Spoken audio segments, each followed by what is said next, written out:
لساني يفقهوا قولي رب يسر ولا تعسر وتمم بالخير وبك نستعين يا فتاح يا فتاح رب زدني علما رب زدني علما. خلاصہ قرآن دور قرآن پارہ نمبر 14 میں اور نشست نمبر 14 میں آپ سب کو خوش آمدید. آج کا جو ہمارا سیشن ہے دور قرآن کا جو حصہ ہے وہ قرآن کریم کے پارہ نمبر 14 کا مطالعہ ہے. 14 نمبر پارہ کا آج ہم مطالعہ کریں گے اور یہ پارہ دو صورتوں پر مشتمل ہے. ایک سورۃ الحجر اور دوسری صورت کا نام ہے سورۃ النحل. یعنی سورۃ الحجر اور سورۃ النحل کے کچھ مضامین ہوں گے جس کو آج ہم اس سیشن میں ڈسکس کر رہے ہوں گے. سورہ حجر پوری کی پوری سورت کے اندر موجود ہے اور سورۃ النحل کا کچھ حصہ موجود ہے. اس سے پہلے ہم نے پارہ نمبر 13 کا مطالعہ کیا تھا. پارہ نمبر 13 کے اندر 3 صورتیں ہم نے پڑھی تھی، سورۃ ہود اور سورۃ الرعد اور سورۃ ابراہیم. کل کے نشست میں تفصیلی ہم پڑھ چکے تھے. آج کے نشست جو ہے وہ پارہ نمبر 14 کی ہے. آج کے نشست کے اندر مرکزی جو موضوعات ہوں گے جس پر ہم ڈسکشن کر رہے ہوں گے اور جس کو ہم سمجھنے کی کوشش کر رہے ہوں گے وہ ہیں عقائد، توحید، رسالت، آخرت، اور اسی طرح تخلیقی کائنات اور انسان کو کیسے تخلیق کیا گیا، کن مراحل سے گزارا گیا، اس کو ذرا ہم سمجھیں گے. اور پھر اخلاقیات اور دعوتی اصول کون کون سے ہیں، کون سی مورالٹی جو ہے وہ ہم نے اپنانی ہے. اور پھر ہم نے جس دین کو اپنایا ہے اور ہمیں لگتا ہے کہ یہی دین صحیح ہے تو اس دین کی آگے ترویج، تشہیر اور اشاعت کیسے کریں گے، اس کا طریقہ کار کیا ہوگا، کون سی ایسی چیزیں ہیں جو ہمیں اپنانی ہوگی جس کے ذریعے سے ہم دعوت تبلیغ کا یہ کام جو ہے وہ جاری رکھ سکیں. جیسے ہی ہم اس پارے کو کھولتے ہیں 14ویں پارے کو، اور آپ جب اس کا مطالعہ کرتے ہیں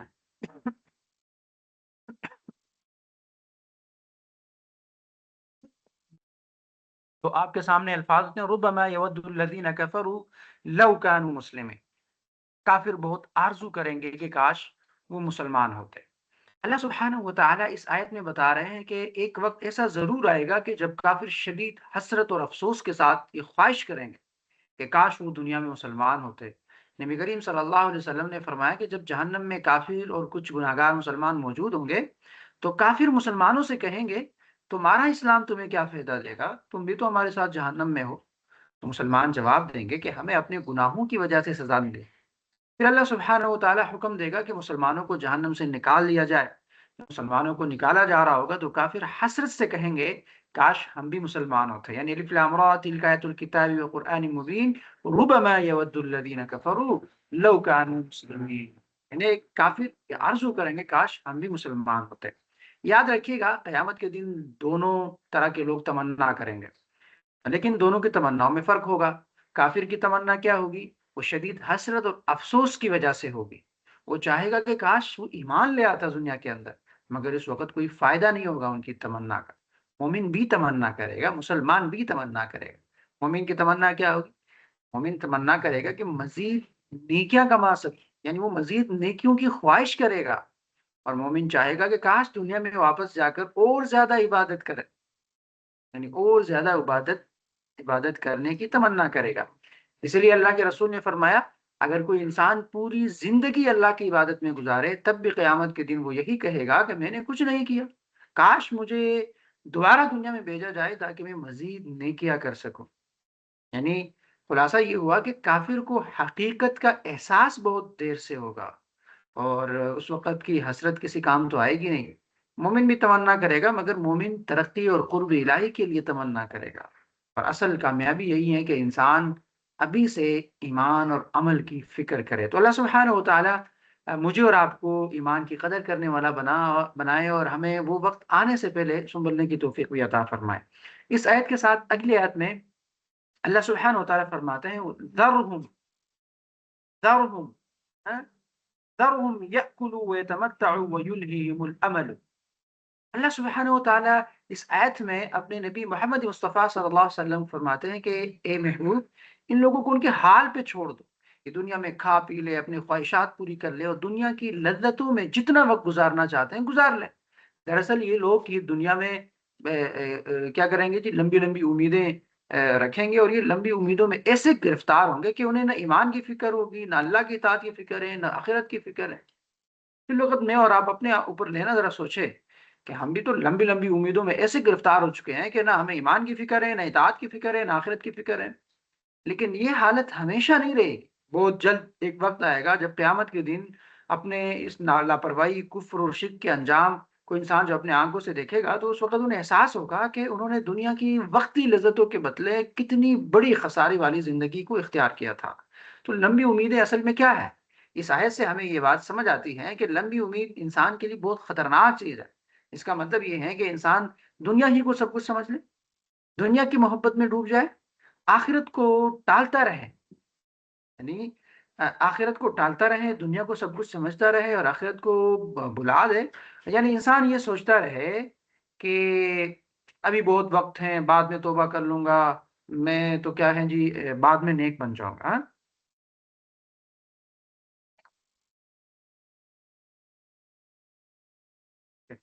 تھینک یو۔ جی، تو یعنی انسان یہ سوچتا رہے گا کہ ابھی بہت وقت ہے، بعد میں توبہ کر لوں گا، بعد میں نیک بن جاؤں گا، اور یہی اصل دھوکہ ہے۔ ہاں، مجھے اور آپ کو بھی لگتا ہے نا کہ چلو جی بعد میں کر لیں گے۔ ہاں؟ تو لمبی امیدوں کے بارے میں اللہ کے رسول نے خبردار کیا تھا کہ یہ بوڑھے انسان کا دل بھی دو چیزوں میں جوان رہتا ہے۔ پہلی چیز دنیا کی محبت، دوسری چیز لمبی امید ہے۔ اسی طرح اگر دیکھیں دنیا کی محبت میں انسان گرفتار ہو جاتا ہے، وہ دھوکے میں ہی انسان رہتا ہے، اور لمبی امیدیں تو انسان کو بالکل پٹری سے ہٹا دیتی ہے۔ ایک اور حدیث میں ہے کہ مجھے تمہارے غربت کا ڈر نہیں ہے، بلکہ ڈر یہ ہے کہ دنیا تم پر کھول دی جائے اور تم اس دنیا سے محبت کرنے لگو جیسے پہلے لوگ محبت کرنے لگے تھے، اور وہی تمہاری ہلاکت کا سبب بن جائے گا۔ اسی طرح ایک اور جگہ اللہ کے رسول نے فرمایا کہ پہلے لوگ یقین اور زہد کی وجہ سے کامیاب ہوئے، پہلے لوگ یقین اور زہد کی وجہ سے کامیاب ہوئے، جبکہ بعد کے لوگ بخل اور لمبی امیدوں کی وجہ سے ہلاک ہوئے۔ ٹھیک ہے، اسی طرح اللہ کے رسول کی ایک اور حدیث ہے کہ مجھے اپنی امت پر دو چیزوں کا سب سے زیادہ خوف ہے۔ پہلی چیز خواہشات کی پیروی، دوسری چیز لمبی امید ہے۔ تو کیونکہ خواہشات انسان کو حق سے دور کر دیتی ہیں اور لمبی امیدیں آخرت کو بلا دیتی ہیں۔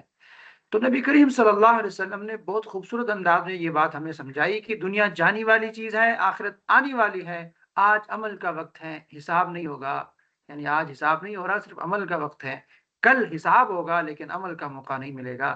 لہٰذا عقل مند انسان وہ ہے جو دنیا میں رہتے ہوئے آخرت کی تیاری کرے۔ یعنی ان تمام باتوں کا خلاصہ یہ ہوا کہ دنیا کی لذتیں تو وقتی ہے، لمبی امید انسان کو غفلت میں ڈال دیتی ہے، اصل کامیابی آخرت کی ہے۔ ہمیں اپنی اصلاح کرنی چاہیے اور اصلاح کی فکر بھی کرنی چاہیے، اور اللہ سبحانہ و تعالی ہمیں دنیا کی محبت اور لمبی امیدوں کے دھوکے سے بچائیں اور ہمیں آخرت کی تیاری کرنے والا بنا دے۔ یہ پارے کا آغاز جیسے ہوتا ہے اس کے اندر یہ پس منظر تھا جو میں نے آپ کے سامنے رکھا۔ اب جیسے ہی ہم آگے بڑھتے ہیں تو دوسرے صفحے کے اوپر سورۃ الحجر کا بنیادی موضوع یہ ہے کہ وہ حفاظت قرآن کا جو الہی وعدہ ہے اس کا تذکرہ کر رہا ہے۔ وہ ہے انا نحن نزلنا الذکر وانا له لحافظون، بے شک ہم نے اس قرآن کو نازل کیا ہے اور بے شک ہم خود اس کتاب کی حفاظت کرنے والے ہیں۔ انا نحن نزلنا الذکر، اس آیت میں اللہ رب العالمین قرآن مجید کی حفاظت کی بات کر رہا ہے کہ قرآن مجید کو اللہ رب العالمین نے نازل کیا ہے، اور ہم خود تحریف اور تبدیلی، زیادتی اور کمی سے اس قرآن کی حفاظت فرماتے ہیں۔ تو یاد رہے تمام جن و انس اور ساری مخلوق میں یہ طاقت نہیں ہے کہ قرآن کریم میں سے ایک حرف کی کمی بیشی یا تغییر و تبدیلی کر سکے، چونکہ یہ اللہ سبحانہ و تعالیٰ نے قرآن کریم کی حفاظت کا وعدہ فرمایا ہے، تو اس لیے یہ خصوصیت صرف قرآن شریف ہی کی ہے، یعنی قرآن کریم ہی کے لیے یہ حفاظت ہے۔ اس کے علاوہ جتنے بھی آسمانی کتابیں تھیں اس کے لیے بات میسر نہیں ہے، اور ہم سب کو یہ بات معلوم ہے کہ پرانے جتنے بھی آسمانی کتابیں تھیں ان کے اندر تحریف کی گئی تھی، وہ محفوظ نہیں رہی۔ تو قرآن کریم کی یہ حفاظت کئی طرح سے ہے۔ اللہ رب العالمین نے قرآن کریم کی حفاظت کو کئی طریقوں سے جو ہے وہ محفوظ بنایا۔ مثال کے طور پہ قرآن کریم کو اللہ نے معجزہ بنایا ہے کہ اس معجزے کے اندر کسی انسان اور کسی بشر کا کلام مل ہی نہیں سکتا۔ کوئی چیز آپ اندر ڈالو گے، کوئی اس کے اندر رد و بدل اور تحریف ہوگی تو پتہ چل جائے گا، کیونکہ انسانی کلام اور اللہ کے کلام میں فرق۔ تو یہ ایک معجزہ قرآن کریم کو بنایا گیا ہے۔ دوسری چیز، اس قرآن کریم کو معارضے اور مقابلے سے محفوظ کیا۔ اس لیے قرآن کریم نے چیلنج دیا تھا نا کہ کوئی اس کی مثل کوئی کلام بنا کر لے آئے، کوئی صورت بنا کے لے آئے، کوئی آیت بنا کے لے آئے، تو تاریخ گواہ ہے کہ اب تک قرآن کی کسی آیت جیسی کوئی آیت بنانے پر قادر نہیں ہوا، کوئی قرآن جیسی صورت بنانے پر قادر نہیں ہوا۔ یعنی یہ اس کتاب کو اللہ نے مقابلے سے محفوظ کر لیا ہے۔ تیسری چیز یہ ہے کہ ساری مخلوق کو اس قرآن کو معدوم کرنے سے عاجز کر دیا کہ وہ اس قرآن کو ختم کر سکے۔ یعنی کفار شدید عداوت کے باوجود مقدس کتاب یعنی قرآن کریم کو معدوم کرنے سے عاجز رہے نا، ہم نے دیکھا پوری تاریخ اس پہ گواہ ہے۔ تو یہ تین بنیادی چیزیں ہیں جس کی وجہ سے یعنی یہ طریقہ کار اپنایا گیا جس طرح اللہ رب العالمین نے قرآن کریم کو محفوظ کیا۔ تو تاریخ گواہ ہے کہ اگر کسی شخص نے بھی قرآن کریم کے نور کو بجھانے اور اس میں کمی، زیادتی، تحریف اور تبدیلی کرنے اور یا اس کے حروف میں شکوک و شبہات ڈالنے کی کوشش کی ہے تو وہ کامیاب نہیں ہو سکا۔ قرامطہ کے ملحد اور گمراہ لوگ سینکڑوں سال تک اپنی تمام تر مکر، دھوکے اور قوتیں صرف کرنے کے لیے قرآن مجید کے نور کو کیا کرنا چاہ رہے تھے؟ بجھانا چاہ رہے تھے، لیکن وہ بجھا نہیں سکے۔ قرامطہ ایک قبیلہ تھا نا، اس کے لوگوں نے بہت کوشش کی لیکن وہ یہ کام نہیں کر سکے۔ سینکڑوں سال تک اپنے تمام تر مکر و فروغ اور قوتوں کو صرف کرنے کے باوجود وہ قرآن کے نور کو جو ہے تھوڑا سا بھی بجھانے پر قادر نہ ہو سکے، اور قرآن کریم کے کلام میں ذرا سے بھی تبدیلی نہیں کر سکے، اور کسی بھی حرف کے متعلق بھی مسلمانوں کو شک و شبہ میں نہیں ڈال سکے۔ تو اس طرح قرآن مجید کے زمانے نزول سے لے کر آج تک ہر زمانے میں اہل بیان، علم اللسان کے ماہرین اور ائمہ بلاغت، کلام کے شہسوار اور اسی طرح کامل اساتذہ ہر وقت ہر دنیا میں موجود رہے ہیں۔ یوں ہی ہر زمانے میں بکثرت ملحدین اور دین و شریعت کے دشمن ہر وقت قرآن عظیم کی مخالفت پر تیار رہے، مگر ان میں سے کوئی بھی اس مقدس کلام پر اثر انداز نہ ہو سکا، اور کوئی ایک بھی قرآن کریم جیسا کلام نہ لا سکا، اور نہ ہی وہ کسی آیت قرآنی پر صحیح اعتراض کر سکا۔ تو جہاں قرآن مجید کی حفاظت سے متعلق میں آپ کے سامنے ایک حکایت رکھ دیتا ہوں۔ یحییٰ بن اکثم رحمۃ اللہ علیہ فرماتے ہیں کہ مامون الرشید کے مجلس میں ایک یہودی آیا اور اس نے بڑی نفیس اور عمدہ اور ادیبانہ گفتگو کی۔ مامون الرشید نے اسے اسلام کی دعوت دی تو اس نے انکار کر دیا۔ جب 1 سال بعد دوبارہ آیا تو مسلمان ہو چکا تھا، تو اس نے فقہ کے موضوع پر بہت شاندار کلام کیا۔ مامون الرشید نے اس سے پوچھا تمہارا اسلام قبول کرنے کا سب سے بڑا ریزن اور وجہ اور سبب کیا بنا؟ تو اس نے جواب دیا کہ جب پچھلے سال میں تمہاری مجلس سے اٹھ کر گیا تو میں نے ان مذاہب کا امتحان لینے کا ارادہ کیا۔ اس نے جواب دیا کہ جب ارادہ کیا تو اس میں سے سب سے پہلے میں نے تورات کے 3 نسخے لیے اور ان میں اپنی طرف سے کمی بیشی کر دی، اور اس کے بعد میں یہودیوں کے معبد میں گیا تو انہوں نے مجھے وہ 3 نسخے جو ہیں مجھ سے انہوں نے خرید لیے۔ پھر میں نے انجیل کے 3 نسخے لکھے اور ان میں بھی اپنی طرف سے کمی پیشی کر دی۔ جب میں یہ نسخے لے کر عیسائیوں کے گرجے میں گیا تو انہوں نے بھی وہ نسخے مجھ سے خرید لیے۔ پھر میں نے قرآن مجید کے 3 نسخے لکھے اور اس کی عبارت میں بھی کمی پیشی کر دی۔ تو جب میں قرآن پاک کے ان نسخوں کو لے کر اسلامی کتب خانے میں گیا تو انہوں نے پہلے ان نسخوں کا بغور مطالعہ کیا، اور جب میری کمی کی ہوئی یا زیادتی پر ان کو پتہ چلا کہ اس میں تو کمی زیادتی ہوئی ہے تو انہوں نے وہ نسخے مجھے واپس کر دیے اور خریدنے سے انکار کر دیا۔ تو اس سے میری سمجھ میں آ گیا کہ یہ کتاب محفوظ ہے اور اس میں کوئی تبدیلی نہیں کر سکتا، اس وجہ سے میں نے اسلام کو قبول کر لیا۔ یہ تو ایک واقعہ ہے، کئی واقعے ہیں کہ کافی لوگوں نے کوشش کی، ایسا نہیں کہ کوشش نہیں کی، لوگوں نے قرآن جیسا کلام بنانے یا قرآن جیسی کوئی آیت لانے، قرآن جیسی کوئی صورت لکھنے کی بڑی کوشش کی، لیکن لوگ ہمیشہ ناکام رہے۔ اسی طرح 18ویں یا 19ویں صدی کا ایک واقعہ ہے کہ اس وقت کے زمانے کا ایک بہت بڑا جو سمجھ لیجئے کہ مفکر اور ادیب اور عربی زبان پر عبور رکھنے والا ایک فصیح انسان، کہ ملحدوں نے اس کو جو ہے وہ کیا کیا، اس کو ٹاس دیا کہ آپ نے نا قرآن جیسا کوئی کلام لکھنا ہے۔ میں نے کہا ٹھیک ہے، یہ کیا بات ہوئی، تو چھوٹا سا کام ہے، میں کر لوں گا۔ یعنی اس کو عربی زبان پر بڑی فصاحت تھی۔ اس کو 1 سال کا ٹارگٹ دیا گیا کہ 1 سال میں آپ نے یہ کام کرنا ہے۔ اس کے لیے جتنے بھی ریکوائرمنٹ تھے اور لوازمات تھے وہ سب اکٹھے کر کے، اور مقام بھی دیا، جگہ بھی دی، اور ہر چیز ان کو اویلیبل کر دی۔ وہ بیٹھ گیا کمرے کے اندر اور اس کے سامنے صفحے ہیں، قلم ہیں، دوات ہیں، اور وہ لکھنا چاہ رہا۔ اس دوران 6 مہینے گزر گئے، تو 6 مہینے جب گزر گئے تو ٹیم نے کہا کہ جناب اس بندے کو ہم نے ٹاسک دیا تھا، 6 مہینوں میں آدھا تو ہو چکا ہوگا نا، کیونکہ سال کا ٹارگیٹ ہے۔ تو وہ جب آ گئے کمرہ، انہوں نے کھٹکھٹایا، دروازہ کھٹکھٹایا اور کمرے کے اندر داخل ہوئے تو بندہ بیٹھا ہوا ہے اور اس کے سامنے ڈھیر لگی ہوئی ہیں صفحات کے، آدھا کمرہ تو ڈھیر سے بھرا ہوا ہے۔ تو کتنا لکھا جی آپ نے، کہاں تک پہنچا ٹاسک آپ کا؟ اس نے کہا کہ اب تک میں ایک لفظ تک نہیں لکھ سکا قرآن کریم جیسا۔ اور یہ جو ڈھیر لگی تھی صفحات کی کیا تھی، وہ کوئی لفظ لکھتا تھا تو پھاڑ کے پھینکتا تھا کہ نہیں یہ تو اس وزن پہ ہی نہیں ہے، یہ تو اس معیار کا ہی نہیں ہے، پھر دوسرا لکھتا نہیں، پھر پھینکتا، پھر یہ پھینکتے پھینکتے پورا کمرہ ان کا جو ہے وہ بن گیا تھا۔ تو ایک فصیح اور کئی کتابوں کا مصنف، اور جس کو عربی زبان اور لغت پر اور ہر چیز پر عبور ہو، اور وہ بیٹھے وہ ایک لفظ تک نہ لکھ سکے، کیونکہ قرآن کریم معجزہ ہے، یہ صرف ایک زبان نہیں ہے، اس کے اندر جو رموز و اوقاف ہیں، جو گرامیٹیکلی اس کے اندر جو عجائبات ہیں، اور جو سائنسی عجائبات ہیں، وہ اس کائناتی عجائبات ہیں، اس تک انسانی ذہن نہیں پہنچ سکتے۔ تو لہٰذا قرآن کریم جیسا کوئی کلام کوئی بنا نہیں سکتا۔ انا نحن نزلنا الذکر وانا له لحافظون، قرآن کریم کو اللہ نے نازل کیا اور اللہ رب العالمین خود اس کلام کی حفاظت کرنے والے ہیں۔ یہ اللہ کا کلام ہے، یہ تحریف اور تبدیلی سے پاک ہے، یہ شک سے اور شکوک سے بھی پاک ہے، اور آج تک قرآن کریم کے اندر زبر زیر کی کوئی غلطی نہیں آئی اور نہ آئے گی، اور قرآن کریم کے اندر جو کچھ ہے وہ محفوظ ہے، محفوظ تھا، محفوظ رہے گا۔ تو میرے لیے اور آپ کے لیے اس میں خوشائن بات یہ ہے کہ ہم اس کتاب کو ماننے والے ہیں جس کی حفاظت کا ذمہ اللہ نے لیا ہے، اور اس کے لیے ذریعہ اور اسباب ہم بنیں گے۔ ہمارے بچے جب قرآن کو حفظ کرتے ہیں تو یہ قرآن کریم کی حفاظت والی ایک بہت بڑی بات ہے۔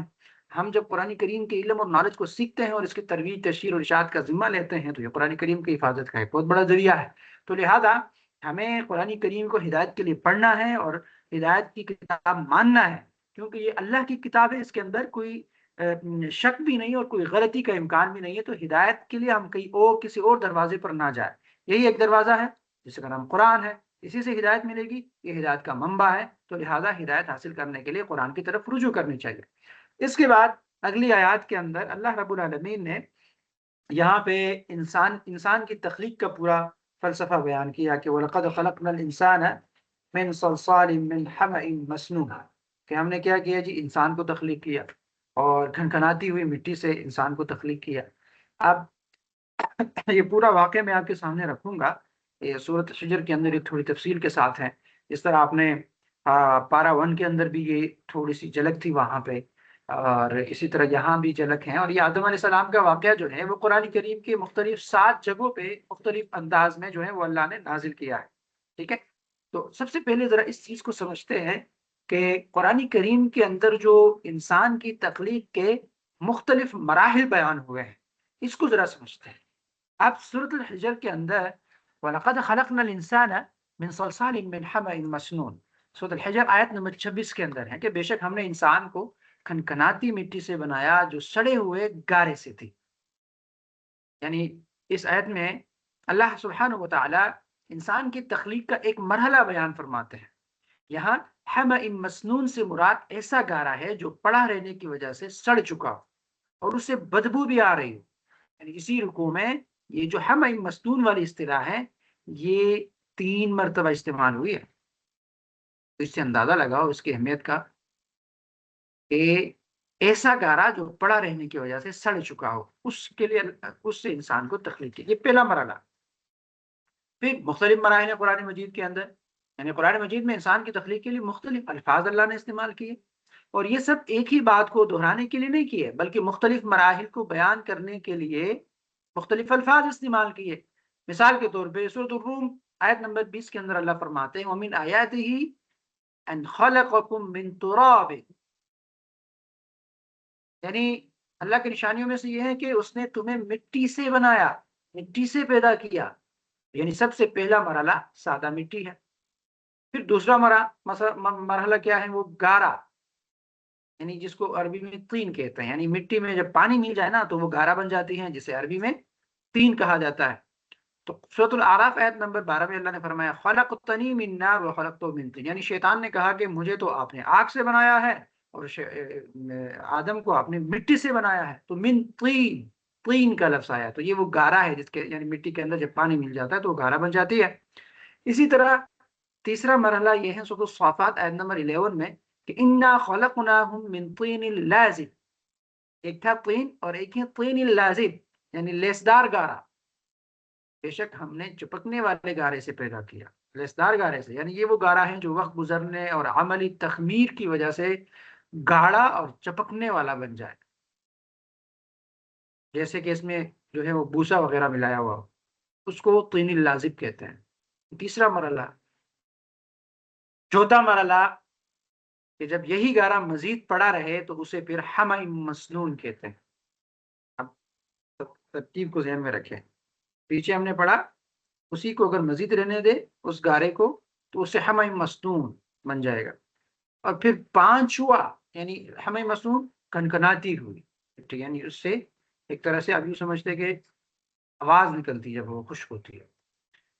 اور اسی طرح پانچواں یہ ہے کہ خشک ہیں اور کنکناتی مٹی ہیں، سلسال، سلسال یعنی جب سڑا ہوا گارا خشک ہو کر سخت ہو جائے تو کھنکھناتی مٹی بن جاتی ہے۔ خلق الانسان من صلصال کالفخار، فخار کا لفظ یعنی جس طرح دلدلی زمین خشک ہو کر اوپر سے پپڑی بن جاتی ہے اور اس پر چلنے سے ایک آواز پیدا ہوتی ہے، یعنی دلدلی زمین جب خشک ہو جائے اور اوپر سے پپڑی سی بن جاتی ہے اور اس پر چلنے سے ایک اضافی آواز سے پیدا ہوتی ہے۔ یعنی یاد رکھیے گا ان تمام الفاظ میں سے صرف ایک لفظ بھی کافی تھا کہ اللہ رب العالمین فرماتے کہ میں نے انسان کو مٹی سے بنایا، بات ختم ہو جاتی، لیکن قرآن کریم نے مختلف الفاظ استعمال کیے، تو اس سے معلوم ہوتا ہے کہ یہ تخلیق مختلف مراحل یعنی مختلف سٹیجز جو ہے وہ تخلیق کے بیان ہو رہے ہیں، اور ہر مرحلہ جو ہے وہ اپنی ایک خاص کیفیت رکھتا ہے، ٹھیک ہے؟ تو انسان کی تخلیق کئی مراحل سے گزری، قرآن نے ہر مرحلے کو الگ لفظ سے بیان کیا، اور یہ الفاظ بے مقصد بھی نہیں ہیں بلکہ گہری حکمت رکھتے ہیں، اور چونکہ ابھی ٹائم نہیں ہے کہ ہم ایک ایک لفظ پہ تفصیل سے گفتگو کر سکیں، ہمارے پاس ٹائم کم ہوتا ہے، ورنہ یہ اس پہ تو آپ کی توجہ دلانے کے لیے میں نے یہ ڈیٹیل رکھی کہ قرآن کریم نے انسان کو انسانیت کی یا انسان کی تخلیق کے جو مختلف مراحل مختلف الفاظ کے ذریعے بیان کیا ہے، تو اس کا مطلب یہ نہیں یہ ہے کہ انسان کو ایک بہت بڑے پروسیس سے گزار کر جو ہے وہ تخلیق کیا گیا ہے، ٹھیک ہے؟ اب قرآن کریم کے اندر مختلف جگہوں پہ یہ آدم کا واقعہ ہے اور مختلف الفاظ کے ساتھ ہے، یہاں پہ ہے کہ اللہ رب العالمین نے انسان کو تخلیق کیا، تو یہاں پہ وَلَقَدْ خَلَقْنَا الْإِنسَانَ مِنْ صَلْصَالٍ مِنْ حَمَإٍ مَسْنُونٍ، کہ ہم نے انسان کو پیدا کیا کھنکھناتی ہوئی مٹی سے، گاری مٹی سے، وہ مٹی جس سے بدبو آتی ہے، بدبودار مٹی، اور پھر کہا کہ وَإِذْ قَالَ رَبُّكَ لِلْمَلَائِكَةِ إِنِّي خَالِقٌ بَشَرًا مِنْ صَلْصَالٍ مِنْ حَمَإٍ مَسْنُونٍ، کہ فرشتوں کو کہا کہ میں کنکھناتی ہوئی مٹی سے انسان بنانے لگا ہوں، اور فَإِذَا سَوَّيْتُهُ وَنَفَخْتُ فِيهِ مِنْ رُوحِي فَقَعُوا لَهُ سَاجِدِينَ، جب میں اسے مکمل کروں اور اس میں اپنی روح پھونکوں تو فَقَعُوا لَهُ سَاجِدِينَ، تم سب نے سجدہ کرنا ہے۔ اب یہ پہلے سے پلاننگ ہو رہی ہے، پہلے سے فرشتوں کو بتایا جا رہا ہے کہ میں ایسا کام کروں گا، اور جب وہ کمپلیٹ ہوگا تو آپ نے کیا کرنا ہے، آپ نے سجدہ ریز ہونا ہے، آپ نے اس کے سامنے سجدہ کر دینا، یہ پہلے سے یہ بات بتائی جا رہی ہے۔ فسجد الملائکۃ کلهم اجمعین، تو جب تخلیق کیا گیا، فرشتوں کے سامنے لایا گیا، تعارف کیا گیا، فرشتوں کو کہا گیا تو فرشتوں نے سجدہ کر دیا، الا ابلیس ابا یکون مع الساجدین، سوائے ابلیس کے، ابلیس نے انکار کر دیا، یکون مع الساجدین، اس نے اس بات سے انکار کر دیا کہ وہ بھی سجدہ کرنے والوں میں سے ہو جائے، یعنی ابلیس نے سجدہ کرنے سے انکار کر دیا، ٹھیک ہو گیا؟ قال یا ابلیس ما لک لا تک ما لک الا تکون مع الساجدین، ابلیس سے پوچھا گیا کہ آپ بتائیں آپ کو کس چیز نے سجدہ کرنے سے منع کر دیا، تو اس نے کہا کہ قال الم اکن لاسجد لبشر خلقته من صلصال من حمأ مسنون، میں ایک ایسے بشر کے سامنے سجدہ نہیں کرتا جس کو آپ نے کناتی ہوئی مٹی سے تخلیق کیا، اس کے سامنے میں سجدہ نہیں کرتا۔ قال فاخرج منها فانك رجيم، اللہ نے کہا نکل جاؤ یہاں سے، تم مردود ہو گئے ہو، مردود ہو، وان عليك اللعنة الى يوم الدين، قیامت کے دن تک تمہارے اوپر لعنت، سواب، ارے محفل سے نکل جاؤ۔ تو اس نے اللہ سے درخواست کی رب فانظرنی الی یوم یبعثون، اے اللہ فانظرنی مجھے مہلت دے، الی یوم یبعثون، ایک معلوم دن تک۔ اچھا مجھے ذرا بتائیے گا کہ شور تو نہیں ہو رہا کچھ بہت زیادہ؟ آواز پرسکون ہے یا کچھ شور بھی ساتھ آ رہا ہے زیادہ؟ بات سمجھ آ رہی ہے؟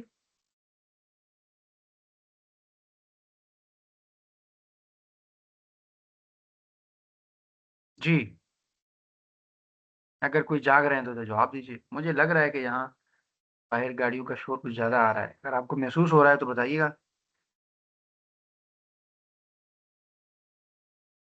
نہیں سر، شور نہیں ہو رہا، آواز آپ کی صاف آ رہی ہے۔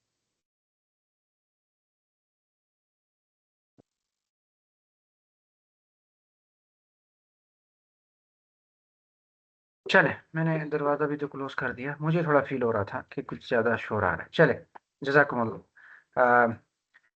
تو ہم کیا بات کر رہے تھے کہ اعوذ باللہ من الشیطان الرجیم۔ تو شیطان نے کہا کہ ربی فانظرنی الی یوم یبعثون، اے اللہ مجھے نا مہلت دیجیے، اور مہلت کتنی دیجیے جی؟ مہلت اتنی دن تک دیجیے جتنا، یعنی آپ قیامت تک کے لیے میرے لیے مہلت پیدا کیجیے، مجھے مہلت دیجیے، ٹھیک ہے؟ تو قال انک فانک من المنظرین، اللہ نے کہا ٹھیک ہے، چلے آپ کو مہلت دے دی جاتی ہے، آپ کو ہم مہلت دے دیتے ہیں، قیامت تک کے لیے آپ کو مہلت ہے۔ وَإِنَّ عَلَيْكَ اللَّعْنَةَ إِلَى يَوْمِ الدِّينِ، ہاں اچھا جی، إِلَى يَوْمِ الْوَقْتِ الْمَعْلُومِ، یعنی قیامت کے دن تک آپ کو مہلت ہے۔ تو شیطان نے کیا کہا؟ قال رب بما اغويتني لأزينن لهم في الارض ولأغوينهم اجمعين، اس نے کہا میرے رب جس طرح آپ نے مجھے گمراہ کیا، مجھے بہرا کیا، اسی طرح میں کیا کروں گا؟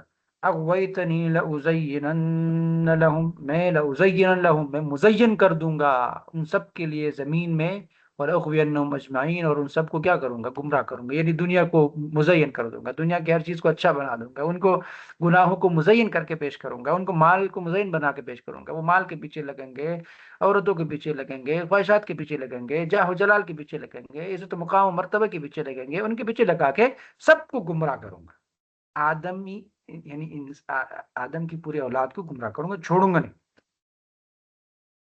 تو اللہ نے کہا اور شیطان نے کہا الا عبادک منهم المخلصین، سوائے آپ کے جو نیک بندے ہوں گے، مخلص بندے ہوں گے، اس کے علاوہ سب کو کیا کروں گا؟ گمراہ کر دوں گا۔ تو اللہ سبحانہ و تعالی نے فرمایا قال هذا صراط علی مستقیم، یہ میرا راستہ ہے، سیدھا راستہ، اسلام دین کلمہ، یہ سیدھا راستہ ہے، اور قرآن سیدھا راستہ ہے۔ تو ان عبادی لیس لک علیہم سلطان، جو لوگ میرے سیدھے راستے پہ ہوں گے، میرے نیک بندے ہوں گے، اس پر آپ کو کوئی طاقت نہیں ہے، اس پر آپ کو کوئی اختیار ہی نہیں ہے، آپ ان کو گمراہی نہیں کر سکتے، آپ ان کو بہراری اختیار ہی نہیں کروا سکتے، آپ ان کو کچھ بھی نہیں کر سکتے، کچھ بھی نہیں بگاڑ سکتے، وہ میرے نیک بندے ہیں، ٹھیک ہے؟ کیونکہ وہ میرے راستے پہ چل رہے ہیں، الا من اتبعک منهم الغاوین، سوائے ان لوگوں کے جو آپ کی پیروی کرے، جو گمراہ ہو جائے۔ اور جب کوئی بھی آپ کی پیروی کرے گا تو وَإِنَّ جَهَنَّمَ لَمَوْعِدُهُمْ أَجْمَعِينَ، ان سب کو میں جنت میں، جہنم میں جمع کروں گا، اور لہا سبعۃ ابواب لکل باب منہم جزء مقسوم، اور اس کے ساتھ دروازے ہیں، اور کی پوری آگے پھر ڈیٹیل ہے، اور جو لوگ اس شیطان کی تابعداری نہیں کریں گے، اللہ کی طرف کریں گے، تو ان المتقین فی جنات وعیون، ان کو جنت میں بھیجا جائے گا۔ یہ پورا کانسیپٹ ہے آدم علیہ السلام کی تخلیق کا، یہ پورا واقعہ ہے جو کہ میں نے آپ کے سامنے رکھا، اور یہ سورۃ الحجر کے اندر ذرا تفصیل سے بیان ہوا، یعنی یہاں پہ آپ نے یہ دیکھا کہ رحمان اور شیطان معرکہ ہے، وہیں سے ایک معرکہ پیدا ہو گیا، وہیں سے دو مختلف گروہ بھی بن گئے، ایک حزب اللہ ہے، ایک حزب الشیطان ہے، کچھ لوگ ہیں جو اللہ کو ماننے والے ہیں، کچھ لوگ ہیں جو شیطان کو ماننے والے ہیں، کچھ اللہ کی تابعداری کرنے والے ہیں اور کچھ شیطان کی تابعداری کرنے والے ہیں۔ تو ظاہر ہے دونوں کا مقام بھی ایک نہیں ہے، دونوں کا مرتبہ بھی ایک نہیں ہے، دونوں کے لیے جگہ بھی مختلف ہیں۔ حزب اللہ کے لیے اللہ نے جنت بنائی ہے، حزب الشیطان کے لیے اللہ نے ظاہر جہنم تخلیق کی ہے۔ تو جب بھی اس دنیا کے اندر ہم رہتے ہیں، کوئی بھی کام کرتے ہو، ہمیں تخلیقی انسانی میں ابلیس کا یہ تکبر اور یہ جو مکالمہ ہے، اللہ اور ابلیس کے درمیان جو مکالمہ ہوا، یہ ہمیشہ یاد رہنا چاہیے، اور یہ یاد رہتے ہوئے ہم اس بات کا ادراک کریں کہ ہم ہمیشہ شیطان کے ساتھ حالتی جنگ میں ہیں، اور شیطان کے ساتھ اس جنگ کو جب یاد رکھیں گے تو گناہوں سے بچیں گے۔ کہ انسان کو جو اپنی دشمن کا ادراک ہو کہ یہ میرا دشمن ہے، تو اس دشمن سے بچنے کی تدبیر بھی کرتا ہے، لیکن جو ہمیں پتہ ہی نہیں ہے کہ ہمارا دشمن کون ہے، اور وہ کتنا مکار ہے، کتنا تجربہ کار ہے، تو پھر ہم اس کا مقابلہ کیسے کریں گے؟ مقابلہ تو تب کیا جا سکتا ہے نا جب آپ کو اپنے دشمن کے تمام قوت کا پتہ ہو کہ وہ کتنا ماہر اور کیسے حملہ کر سکتا ہے۔ تو لہٰذا شیطان نے تو یہ گارنٹی کے ساتھ کہا ہے کہ میں لَأُزَيِّنَنَّ لَهُمْ، میں دنیا کی ہر چیز ان کے لیے خوبصورت بناؤں گا اور ان سب کو میں گمراہ کروں گا۔ اور دوسری جگہ فرماتے ہیں کہ میں ان کو دائیں سے بائیں سے آگے سے پیچھے سے اوپر سے نیچے سے ہر طرف سے حملہ آور ہوں گا، چھوڑوں گا نہیں۔ تو لہٰذا آج میرا اور آپ کا جو سب سے بدترین دشمن ہے وہ شیطان ہے۔ شیطان کو پہچاننا ہے، شیطان کے ساتھ ہم حالتی جنگ میں ہے، اس جنگ کو جیتنے کی کوشش کرنی ہے۔ اور شیطان، دیکھیں شیطان کا مقابلہ ہم نا سامنے نہیں کر سکتے، اس کو کھانے پہ نہیں بلا سکتے، اس کو مار نہیں سکتے، اس کو قتل نہیں کر سکتے، اس پہ کیس بھی نہیں کر سکتے۔ تو لہٰذا اس کے لیے محتاط رہنا، اور اس کے لیے ایک اصول تو یاد رکھے کہ سیفٹی فرسٹ کا قانون یعنی اعوذ باللہ پڑھنا ہے۔ کوئی بھی کام کرنے سے پہلے اعوذ باللہ پڑھنا ہے، اس سے شیطان بھاگتا بھی ہے اور شیطان سے محفوظ بھی رہتے ہیں۔ لیکن اندر جب شیطان وسوسہ ڈالتا ہے تو اس وقت رب کی اور شیطان کے اس مکالمے کو اپنے ذہن میں ضرور مستحضر کرنا ہے۔ اس کے بعد اللہ رب العالمین نے گزشتہ اقوام کے انجام کے بارے میں بات کی کہ دیکھیں شیطان آپ کا ازلی دشمن ہے، ابدی دشمن ہے، اور جو لوگ شیطان کی بات مانتے ہیں تو ظاہر ہے ان کا مقدر ہلاکت والا ہوتا ہے، وہ ذلیل ہوتے ہیں، رسوا ہوتے ہیں۔ یعنی یہ قوم لوط کا تذکرہ اور قوم شعیب کا تذکرہ اور قوم ثمود کا تذکرہ یہ کوئی پہلی دفعہ نہیں ہو رہا، یہ پچھلے آیات، پچھلے صورتوں، پچھلے نشستوں، پچھلے پاروں کے اندر ہم اس کو تفصیل سے پڑھ بھی چکے ہیں اور دیکھ بھی چکے ہیں۔ ہر جگہ اس کو ریپیٹ کرنے کا مطلب یہ ہے کہ ہر جگہ اللہ، یہ قرآن کریم ترتیبی نزولی ہے نا، ترتیبی نزولی کا مطلب ہے کہ جس وقت جس چیز کی نیڈ ہوئی تو اس کو نازل کیا۔ تو اب یہاں اللہ رب العالمین ڈیٹیل سے آدم علیہ السلام کی تخلیق کو بیان کرنے کے بعد یہ بتا رہے ہیں کہ آدم کو میں تخلیق کیا، اس کے بعد کئی امتیں ایسی تھی جو آدم علیہ السلام کی اولاد میں سے تھی، وہ اپنے اصل مقصد سے ہٹ چکی۔ کیسے ہٹ چکی جی؟ وہ اللہ رب العالمین کی اطاعت نہیں کر رہی تھی، تو وہ تکبر، سرکشی اور بغاوت پر اتر ہے۔ یاد رکھے یہ جو تمام قومیں جتنے بھی اللہ نے تباہ کیے، ذلیل کیے، قوم لوط کو بدکاری اور نافرمانی کی وجہ سے اللہ نے پتھروں سے روندا، اور قومی شعیب کو اللہ رب العالمین نے ہوا کے ذریعے، اسی طرح قومی سمود کو اللہ رب العالمین نے تباہ کیا۔ تو یہ ساری، یہ کیوں تباہ کی ہے اللہ رب العالمین؟ یہ تکبر، غرور اور سرکشی کی وجہ سے۔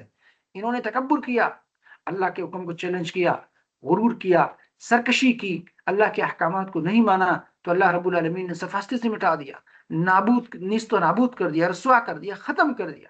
جس چیز پر ان کو غرور تھا، تکبر تھا، وہ چیز بھی اللہ نے تباہ کر دی۔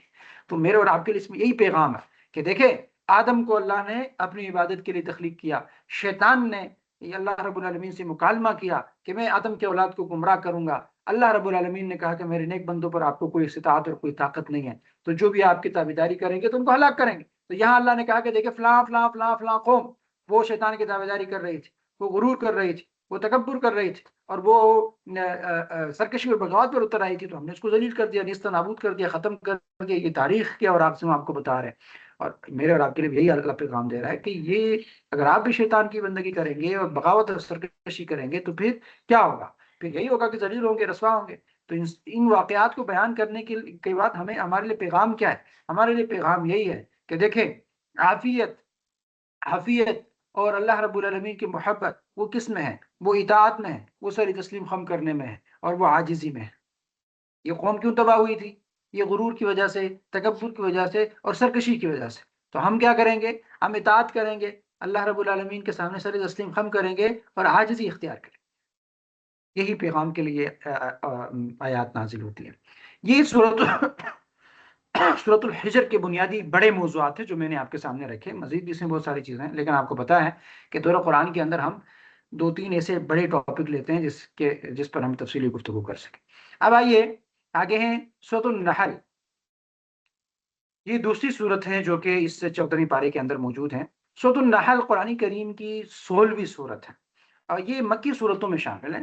یعنی یہ اس وقت نازل ہوئی جب نبی کریم صلی اللہ علیہ وسلم مکہ مکرمہ میں دعوت دین کا کام کر رہے تھے، اور اس کا نام نحل رکھا گیا، جس کا مطلب یہ ہے کہ شہد کی مکھی۔ نحل اصل میں مکھی کو کہتے ہیں، کیونکہ اس صورت میں اللہ سبحانہ و تعالیٰ نے خاص طور پر شہد کی مکھی کا ذکر فرمایا ہے، اور اس کی طرف وہی یعنی الہام کرنے کا بیان بھی اس صورت کے اندر موجود ہے۔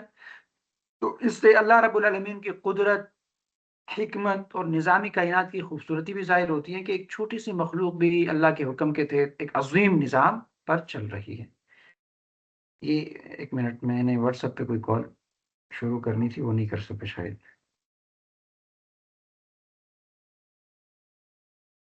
جی، تو سورۃ النحل کے اندر یعنی اس سے اللہ رب العالمین کی قدرت، حکمت اور نظامی کائنات کی خوبصورتی ظاہر ہوتی ہے کہ ایک چھوٹی سی مخلوق بھی اللہ کے حکم کے تحت کیا کر رہی ہے جی، ایک عظیم نظام پر چل رہی ہے۔ اس صورت کا جو بنیادی موضوع ہے وہ اللہ سبحانہ و تعالیٰ کی نعمتوں کی پہچان اور پھر اس پر شکر ادا کرنا ہے۔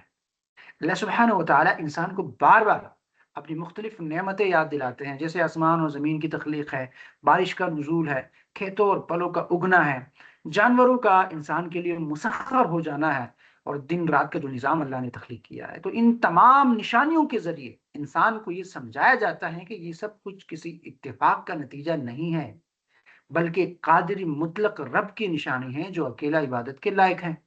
اسی طرح اس صورت میں توحید، اللہ کی وحدانیت کو مضبوط دلائل کے ساتھ بیان کیا گیا ہے اور شرک کی سختی سے تردید اور نفی کی گئی ہے۔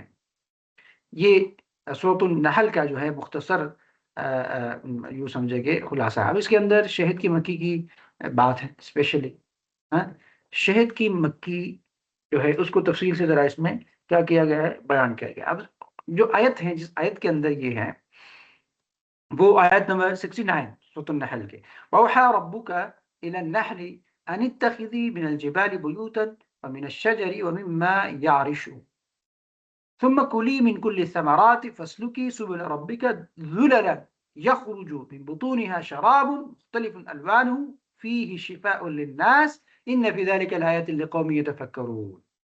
یعنی ان آیات میں اللہ سبحانہ و تعالیٰ اپنی قدرت اور حکمت کا ایک حیرت انگیز منظر ہمارے سامنے رکھتے ہیں۔ اس سے پہلے اللہ نے پچھلے آیات کے اندر دودھ کا ذکر کیا کہ دیکھیں میں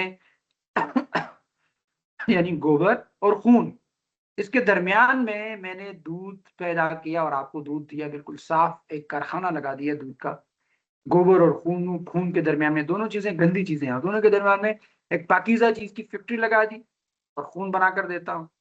پھر کھجور اور انگور کے مختلف تذکرے ہیں کہ مختلف رزق اللہ نے پیدا کیا۔ تو اس آیت کے اندر شہد کی مکھی کا ذکر کر کے اللہ رب العالمین نے ایک اور عظیم نعمت کی طرف توجہ دلائی، اور میں نے آپ کو بتایا تھا کہ سورۃ النحل کے اندر اللہ کی نعمتوں کا تذکرہ ہے۔ تو اللہ سبحانہ و تعالیٰ نے شہد کی مکھی کے دل میں یہ بات ڈال دی ہے، یعنی اسے الہام کیا گیا کہ اسے کہاں رہنا ہے، پہاڑوں میں، درختوں میں اور انسانوں کی بنائی ہوئی جگہوں میں جیسے چھتوں میں اپنے گھر بنائے۔ پھر اسے یہ بھی سکھایا گیا کہ وہ مختلف قسم کے پھولوں اور پھلوں سے خوراک حاصل کرے، چاہے وہ میٹھے ہو، کڑوے ہو یا پھیکے ہو۔ اس کے بعد وہ اللہ رب العالمین کے بتائے ہوئے راستے پر چلتی ہیں، اور یہ راستے اس کے لیے بہت آسان بنا دیے گئے ہیں۔ اب شہد کی مکھی کو یہ پہلے سے اللہ نے الہام کیا ہوا ہے، کہاں پہ آپ نے رہنا ہے، آپ کی جگہ کدھر ہے، آپ گھر کیسے بنائیں گے، کہاں پہ بنائیں گے، کہاں سے آپ نے پھل اور پھولوں کے جو وہ خوراک حاصل کرنے وہ کیسے حاصل کرنا، یہ سارا کچھ اللہ نے اس کو الہام کیا ہوا ہے۔ تو یہاں غور کرنے والی بات یہ ہے کہ مکھی بہت چھوٹی اور کمزور مخلوق ہے، لیکن اللہ تعالیٰ نے اسے حیرت انگیز صلاحیت دی ہے۔ وہ میلوں دور چلی جائے پھر بھی وہ راستہ نہیں بولتی، وہ اپنے چھتے پر واپس آ جاتی ہے۔ تو یہ سب اللہ سبحانہ و تعالیٰ کے دیے ہوئے نظام کے تحت ہوتا ہے۔ پھر ذرا اس مکھی کی پیٹ سے جو شہد نکلتا ہے اس پہ ذرا دیکھیں، جو مختلف رنگوں کا ہوتا ہے، سفید، زرد، سرخی مائل وغیرہ، اور اس میں انسانوں کے لیے اللہ نے شفا بھی رکھی ہے، فیہ شفاء للناس۔ شہد کی مکھی کے شہد میں کیا ہے، یعنی اللہ اس کے پیٹ سے جو شہد نکلتا ہے اس میں اللہ نے انسان کے لیے شفا رکھی ہے۔ یعنی شہد واقعی ایک بہترین قدرتی دوا ہے جو کئی بیماریوں میں فائدہ دیتا ہے، اور مختلف دوائیوں میں بھی استعمال ہوتا ہے۔ میں اور آپ اس کو استعمال کرتے ہیں، اور ہمارے گھریلو ٹوٹکوں میں سب سے اچھا ٹوٹکا کیا ہوتا ہے جی؟ شہد۔ آپ اس کو استعمال کرتے ہیں اور آپ کو زیادہ اس کا پتہ ہے کہ کتنا وہ مفید ہے۔ تو اللہ سبحانہ و تعالیٰ فرماتے ہیں کہ اس سب میں غور کرنے والوں کے لیے بڑی نشانیاں ہیں۔ یعنی اگر انسان سوچے تو اسے سمجھ آئے گا کہ ایک چھوٹی سی مکھی کو اتنی عقل، مہارت، نظام دینے والا اللہ کتنا بڑا طاقتور اور حکمت والا ہے۔ وہی اللہ اپنی قدرت سے جو ہے وہ ہر چیز کو چلا رہا ہے، پوری دنیا کے نظام کو چلا رہا ہے۔ تو اس میں ایک اور اہم بات کی طرف بھی اشارہ ہے، وہ یہ ہے کہ جب اللہ ایک چھوٹی سی مکھی کو یہ قدرت دیتا ہے کہ وہ مختلف پھولوں سے بہترین اجزاء لے کر خالص اور فائدہ مند شہد بنائے، تو وہ اس بات پر بھی قادر ہے، یعنی اللہ رب العالمین اس بات پر قادر نہیں کہ مرنے کے بعد انسان کو جو ہے وہ بکھرے ہوئے جسم کو دوبارہ جمع کرے اور اسے زندہ کر دے۔ ایک شہد کی مکھی ہے جو جا کے مختلف پھلوں سے مختلف قسم کے پھلوں سے مختلف رس کھا کے آتی ہے، اور اسے پھر اللہ رب العالمین ایک قسم کا شہد بنا لیتا ہے۔ تو کیا یہ ممکن نہیں ہے کہ انسان کو مرنے کے بعد اس کے بکھرے ہوئے جسم کو دوبارہ جمع کر کے اسے زندہ کر دے؟ یقیناً اللہ اس پر پوری طرح قادر ہے۔ اس لیے جو لوگ مرنے کے بعد دوبارہ زندہ نہ ہونے کو ناممکن سمجھتے ہیں نا، تو وہ دراصل اللہ کی اس قدرت کو نہیں سمجھتے۔ تو اس کی تو واضح مثال آپ کے شہد کی مکھی کی ہے، اس کو سمجھ لیجئے۔ تو مختصراً یہ ہے کہ ان آیات میں ہمیں یہ سکھایا گیا کہ اللہ رب العالمین کی ہر نعمت، اللہ رب العالمین کی ہر نعمت میں جو ہے وہ اللہ کی قدرت کی نشانی چھپی ہوئی ہے۔ تو ہمیں چاہیے کہ ہم ان نشانیوں پر غور و فکر کریں، اللہ کو پہچانیں، اس کا شکر ادا کریں، اور اللہ کی قدرت پر کامل ایمان اور یقین رکھیں۔ یہ سورۃ النحل کے آغاز میں شہد کی مکھی کا تذکرہ ہے کہ اللہ نے اس کو یعنی فطری طور پر بہت کچھ سکھایا بھی، اور سارا پروسیس میں آپ کے سامنے رکھا۔ پھر اس کے بعد اگلی آیات کے اندر جو ہے وہ مختلف قسم کے اللہ رب العالمین نے اپنی نشانیوں کا ذکر کیا۔ یعنی یہ آیت ہیں کہ هو الذي انزل من السماء ماء لكم منه شراب ومنه شجر فيه تسيمون ينبت لكم به الزرع والزيتون والنخيل والأعناب ومن كل الثمرات إن في ذلك لآيات لقوم يتفكرون۔ پھر ہے کہ وسخر لكم الليل والنهار والشمس والقمر والنجوم مسخرات بأمره إن في ذلك لآيات لقوم يعقلون۔ اور پھر وهو الذي سخر البحر لتأكلوا منها لحما طريا لتستخرجوا منه حلیتاً۔ اسی طرح آگے یہ تفصیل سے یہی ذکر ہے کہ اللہ رب العالمین کائنات کے اندر اپنی نشانیوں کو سامنے لا رہا ہے، اور اس میں کیا ہے بنیادی پوائنٹ کہ ہم نے آپ کے لیے سارا کچھ بنایا ہے، ان نعمتیں ہیں، اس پہ غور کرو۔ یعنی آسمان سے جو پانی آ رہا ہے، اس پانی کے ذریعے سے جو بنجر زمین ہے، جو مردہ زمین ہے، اس کے اندر جان آ جاتی ہے۔ وہ بنجر زمین جو ہے وہ جان اس کے اندر جب آ جاتی ہے وہ زندہ ہو جاتی ہے، تو جب زندہ زمین ہوتی ہے تو پھر آپ کو وہ مختلف قسم کی فصل دیتی ہے۔ تو یہ اللہ کی نعمت ہے، تو اللہ اس کی طرف توجہ دلا رہا ہے کہ کائنات کی بڑی نشانی ہے۔ پھر مویشیوں کا خصوصی طور پر ذکر ہے کہ دیکھیں انعام، میں نے آپ کے لیے مویشیاں پیدا کی ہیں، اور جو مویشی ہیں اس کے اندر دیکھیں اس کے اندر کیا ہے، یعنی یا تو گوبر ہے یا خون ہے۔ تو گوبر اور خون کے درمیان میں نے دودھ کی فیکٹری لگا لی، اور وہیں سے آپ کو صاف ستھرا وائٹ دودھ دے رہا ہوں۔ اور یہ تخلیق اللہ کہہ رہے ہیں میری تخلیق ہے، اس پہ غور کیوں نہیں کرتے آپ؟ گائے کو لے لیں، گائے کے پیٹ کے اندر تو یا تو گوبر ہے اور یا خون ہے، تو اس کے اندر ہی اللہ رب العالمین نے ایک دودھ کی فیکٹری لگا دی، اور اس فیکٹری کے ذریعے سے آپ کو صاف ستھرا دودھ ملتا ہے، وہ وائٹ، جس کے اندر نہ کوئی خون کی آمیزش ہے، خون کی ملاوٹ بھی نہیں ہے، اور نہ کوئی کسی اور گندگی کی آمیزش ہے اور ملاوٹ ہے۔ وہ صاف ستھرا دودھ آپ کو ملتا ہے، وہی دودھ ہے جو آپ پیتے ہیں، آپ مختلف چیزوں میں استعمال کرتے ہیں، وہ آپ کی صحت کے لیے مفید ہے۔ تو کائنات کی ہر چیز کو میں نے انسان کے ساتھ لنک کیا ہوا ہے، کیونکہ کائنات کی ہر چیز میں نے انسان کے لیے بنائی ہے۔ تو اس پر انسان غور کیوں نہیں کرتا، فکر کیوں نہیں کرتا؟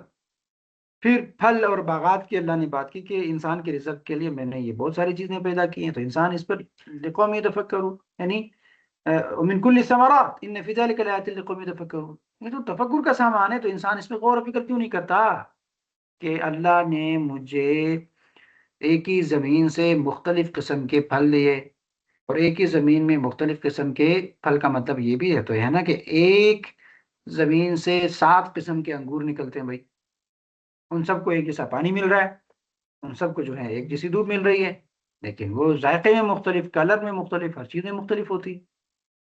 تو اس پر انسان غور و فکر کرے، اور اس غور و فکر کے نتیجے میں انسان اپنے رب کو پہچان لے کہ وہ ہمارا کریٹر ہے، اس نے ہماری ضروریات کا ادراک بھی کیا اور ہماری ضرورتوں کو پورا بھی کر رہا ہے، اور یہ ساری وہ چیزیں ہیں جو میری نیڈ ہے۔ تو میری نیڈ کی چیزیں اللہ رب العالمین مجھے پرووائڈ کر رہا ہے، مجھے مہیا کر رہا ہے۔ تو اس کائنات کی ان تمام چیزوں پر غور فکر کرنے کی دعوت دی، اور پھر یہ بات چونکہ ہم نے کر لی کہ شہد کو اللہ رب العالمین نے انسانیوں کے لیے شفا بنایا ہے، یعنی مختلف رنگوں کا جو بھی مشروب ہے جو جو جو جو شہد کے پیٹ سے نکلتا ہے، تو یہ نشانیاں ہیں ان لوگوں کے لیے جو غور و فکر کرتے ہیں۔ یعنی اللہ رب العالمین فرما رہے ہیں کہ یہ ایک شہد کے مکھی کے پیٹ سے نکلنے والا جو رس ہے، یہ انسان کے مختلف بیماریوں کے لیے بھی علاج ہے، شفاء للناس ہے، اور آج کل تو یہ دنیا مانتی ہے اور مختلف دوائیوں میں اس کو استعمال کرتے ہیں، اور یہ اللہ نے یہ شفا بنایا. تو یہ اللہ رب العالمین کی کاریگری ہے، اور یہ اللہ کی تخلیق کی ایک واضح مثال بھی ہے کہ اللہ کریٹر ہے، خالق ہے، رب ہے، قدرت والا ہے، طاقت والا ہے، اور مشکل کشا ہے، داتا ہے، حاضر ہے، ناظر ہے، اور نصیر ہے، بصیر ہے، حلیم ہے. یہ اللہ رب العالمین کی وحدانیت پر دلیل ہے شہد کے مکھی کے وجود، اور شہد کی جو شہد ہے وہ انسان کے شفا ہونے کی. آگے ہیں جی، اللہ رب العالمین کی نعمتوں کا تذکرہ تسلسل سے چل رہا ہے، پھر اس میں شکر گزاری کی بات ہے کہ اگر تم اللہ کی نعمتوں کو گننا چاہو، وَإِن تَعُدُّوا نِعْمَةَ اللَّهِ لَا تُحْصُوهَا، انسان اگر اللہ رب العالمین کی نعمتوں کو کیا کرنا چاہیے جی، گننا چاہے، تو اللہ کہہ رہے ہیں کہ لا تحصوها، آپ اس کو گن نہیں سکتے. اللہ کی نعمتوں کو کون گن سکتا ہے؟ اللہ کی نعمتیں بہت زیادہ ہے. اور اگر آپ اللہ کی نعمتوں کو گننا چاہے تو اس کو گننے کے لیے آپ کو یہ، آپ کی زمین کے اندر جتنا پانی موجود ہے اس پورے پانی کو آپ سیاہی میں کنورٹ کر دیں، اور جتنے درخت موجود ہیں تمام درخت کو کاٹ کے آپ قلم بنا لیں اور اس کو آپ لکھنا شروع کر دیں، تو یہ درخت سارے ختم ہو جائیں گے، پانی سارا ختم ہو جائے گا، پھر بھی اللہ کی نعمتوں کو آپ گن نہیں سکتے. لا تحصوها، اللہ کی نعمتوں کو نہیں گن سکتے. اللہ کی نعمتیں بہت زیادہ ہیں. تو اس سے پوائنٹ ہمیں کیا مل رہا ہے؟ دیکھیں بنیادی چیز یہ ہے کہ میں اور آپ تو اپنے زندگی کے مکلف ہے نا. ہم اپنی زندگی پر ذرا غور کریں، توجہ کریں، سوچیں. آپ میں سے ہر ایک اپنے گریبان میں سوچے کہ مجھے اللہ نے کیا دیا ہے، میرے پاس اللہ کی کون کون سی نعمتیں ہیں. کیا آپ کے اوپر جو اللہ نے نعمتیں کی اس کو گن سکتے ہیں؟ کائنات کی نعمتوں کو چھوڑیں، آپ صرف اپنے اوپر جو اللہ نے نعمتیں کی اس کو تو گن لو. اور یہ میرا خیال یہ ہے کہ آج کے ہمارے سیشن کا ٹاپک، ایک اسائنمنٹ یہ ہونا چاہیے کہ آپ سب جو ہیں اس روزے کے اندر جب آپ گھر جائیں تو آپ اللہ رب العالمین کی نعمتوں کو ایک دفعہ ذرا گنے تو صحیح. گنے تو صحیح کا مطلب کیا ہے کہ آپ کے اوپر اللہ نے کون کون سے نعمتیں کی. دیکھیں آپ میں سے بہت سارے لوگ مایوس بھی ہوں گے کہ مجھے تو یہ فائنینشیل مسائل ہیں، میرا تو یہ مسئلہ ہے، میرے تو بچوں کا یہ مسئلہ ہے، میرے تو شوہر کا یہ مسئلہ ہے، فلاں فلاں فلاں فلاں. لیکن ان مسائل کے ہوتے ہوئے بھی جو اللہ کی نعمتیں یہاں پر ہے وہ کتنی ہیں؟ ہمیشہ انسان جو ہے نا وہ بڑا ناشکرا ہوتا ہے. وہ کیا ہے کہ انسان پر اللہ نے 100 نعمتیں کی ہے اور ایک کوئی انسان کو مسئلہ پیش آتا ہے تو وہ ایک مسئلہ باری لگتا ہے، 100 نعمتیں چھپی رہتی ہے. تو یہ ناشکرا پن ہے کہ نہیں؟ تو بھائی اگر آپ کو ایک مسئلہ ہے یا 2 مسئلے ہیں لیکن 100 نعمتیں بھی تو ہیں، اس کو کیوں غور نہیں کرتے؟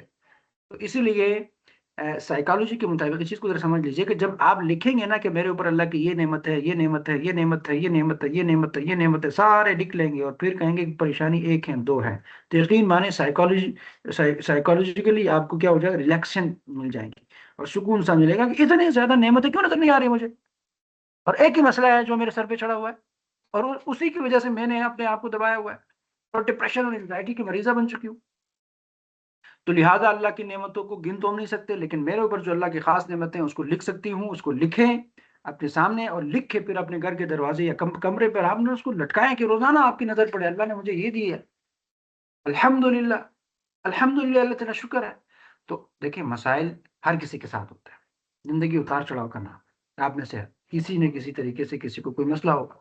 تو حل بتا رہا ہوں کہ نعمتیں لکھ کے لکھیں تو مسائل اس کے نیچے دب جائیں گے. دیکھیں مسائل کو اپنی زندگی پر سوار نہیں کرنا، ڈپریشن اور انزائٹی کے شکار ہو جائیں گے، مریض ہو جائیں گے.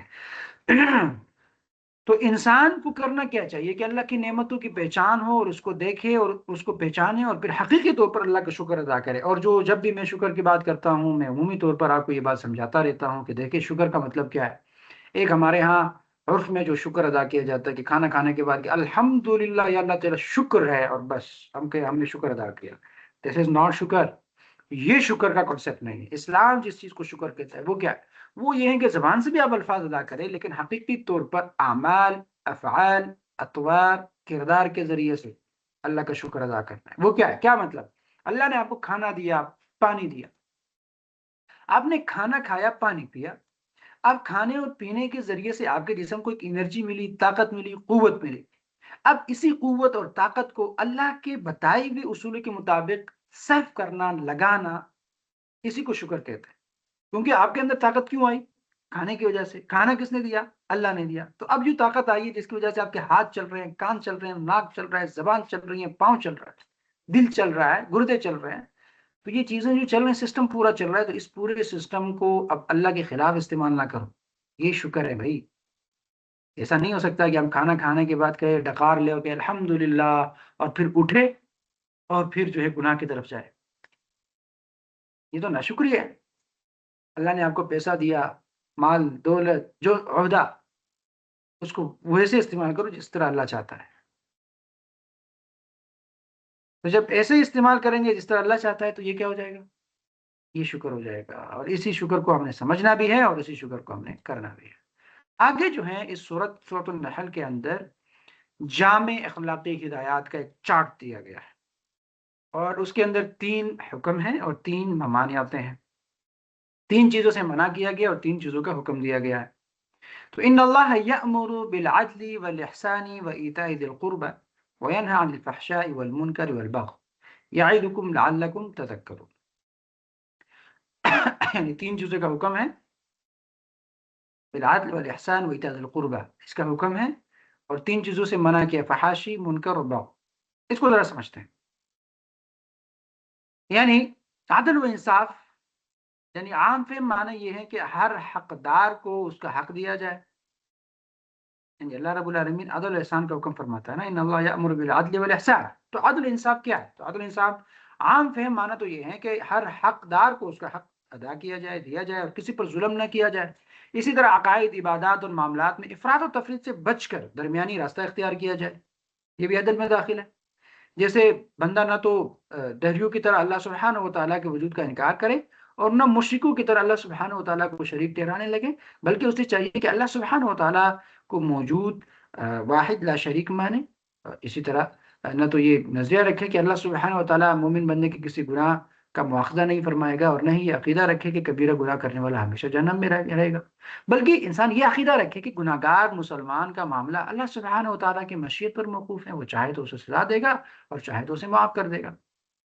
تو یہ عدل ہے کہ یوں ہی بندہ عبادات میں بھی اس قدر مصروف نہ ہو جائے نا کہ اس کی وجہ سے بیوی، بچوں، عزیز رشتہ داروں اور پڑوسیوں اور دیگر لوگ کے شرعی حقوق وہ ادا نہ کر سکے، اور نہ عبادات سے انسان اس قدر غافل ہو جائے کہ فرائض و واجبات ہی ترک کرنا شروع کر دے، بلکہ فرائض اور واجبات اور سنن کی ادائیگی تو ضرور کرے، لیکن نفلی عبادات اور ریاضت انسان کو اتنی کرنی چاہیے کہ اس کے ساتھ ساتھ وہ لوگوں کے شرعی حقوق بھی آسانی کے ساتھ ادا کر سکے۔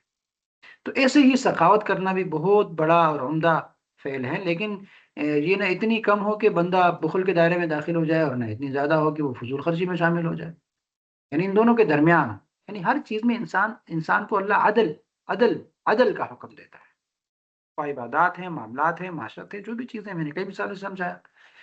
اسی لیے مفسرین عدل و احسان کے اور معنی بیان کرتے ہیں۔ عبداللہ بن عباس فرماتے ہیں کہ عدل یہ ہے کہ آدمی لا الہ الا اللہ کی گواہی دے، اور احسان فرائض کو ادا کرنے کا نام ہے۔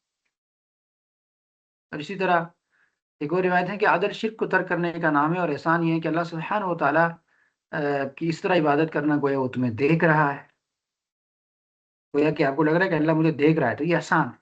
اور دوسروں کے لیے وہی پسند کرنا جو اپنے لیے پسند کرتے ہو۔ مثلا اگر وہ مومن ہے تو اس کے ایمان کے برکات کی ترقی تمہیں پسند ہو، اگر وہ کافر ہے تو تمہیں، یعنی کوئی بھی دوسرا مسلمان اگر کافر ہے تو تمہیں یہ پسند آئے کہ وہ تمہارا مسلمان بھائی ہو جائے۔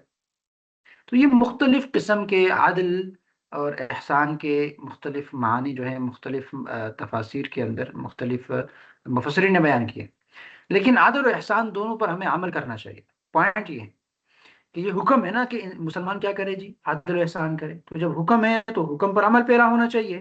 جس طرح ہر مسلمان کو چاہیے کہ دنیا اور آخرت دونوں کے امور میں عدل و احسان دونوں سے کام لے، اور صرف عدل کرنے پر اکتفا نہ کرے۔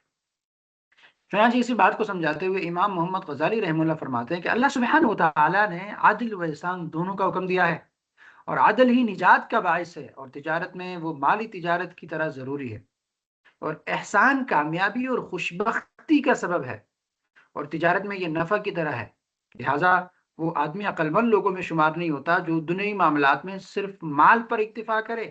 اسی طرح آخرت کا معاملہ ہے، لہٰذا دیندار آدمی کے لیے مناسب نہیں کہ عدل قائم کرنے اور ظلم سے بچنے پر ہی اتفاق کرے اور احسان کے دروازوں کو چھوڑ دے۔ پوائنٹ سمجھ آ رہا ہے آپ کو؟ یعنی عدل بھی کریں گے، ساتھ میں احسان بھی کریں گے۔ تو ان اللہ یأمر بالعدل والاحسان، آگے ہیں وایتاء ذی القربی، یعنی رشتہ داروں کی بات ہو رہی ہے، یعنی اللہ سبحانہ و تعالی رشتہ داروں کے ساتھ صلہ رحمی اور نیک سلوک کرنے کا حکم دیتا ہے، رشتہ دار قریب کے ہوں یا دور کے ہوں، اللہ سبحانہ و تعالیٰ کے دیے ہوئے رزق میں سے حاجت سے زائد کچھ مال انہیں دے کر ان کے ساتھ صلہ رحمی کرنا، اور اگر اپنے پاس جو ہے وہ زائد مال نہ ہو تو رشتہ داروں کے ساتھ محبت سے پیش آنا اور ان کے لیے دعائیں خیر کرنا، یہ مستحب بات ہے۔ اب رشتہ داروں کے ساتھ حسن سلوک کرنے کے کئی فضائل ہیں، یعنی حضرت ابو ایوب انصاری رضی اللہ تعالیٰ عنہ فرماتے ہیں کہ ایک شخص نے اللہ کے رسول صلی اللہ علیہ وسلم کی بارگاہ میں حاضر ہو کر عرض کیا کہ یا رسول اللہ، مجھے ایسے عمل کے بارے میں بتائیے جو مجھے جنت میں داخل کر دے۔ تو اللہ کے رسول نے فرمایا تم اللہ سبحانہ و تعالیٰ کی عبادت کرو اور اس کے ساتھ کسی کو شریک نہ ٹھہراؤ، نماز قائم کرو، زکوٰۃ ادا کرو اور رشتہ داروں کے ساتھ صلہ رحمی کرو۔ بخاری شریف کی حدیث ہے۔ تو رشتہ داروں کے ساتھ حسن سلوک کرو۔ اور اسی طرح عبداللہ بن عوف رضی اللہ تعالیٰ عبد الرحمن بن عوف فرماتے ہیں کہ اللہ کے رسول نے فرمایا، اللہ سبحانہ و تعالیٰ ارشاد فرماتے ہیں، اس کا مطلب ہے حدیث قدسی ہے کہ میں اللہ ہوں اور میں رحمان ہوں، رحم یعنی رشتہ داری کو میں نے پیدا کیا اور اس کا نام میں نے اپنے نام سے مشتق کیا ہے، لہٰذا جو اسے ملائے گا میں اسے ملاؤں گا اور جو اسے کاٹے گا میں اسے کاٹوں گا۔ یعنی جو رشتوں کو ملائے گا تو اللہ کہہ رہے کہ میں اس کو ملاؤں گا، اور جو رشتوں کو کاٹے گا تو میں اس کو کاٹوں گا۔ تو جو رشتہ داریاں ہم نہیں پالتے نا، ہم بات بات پہ رشتوں کو توڑتے ہیں، تو ان حدیث سے ذرا ہمیں عبرت حاصل کرنی چاہیے۔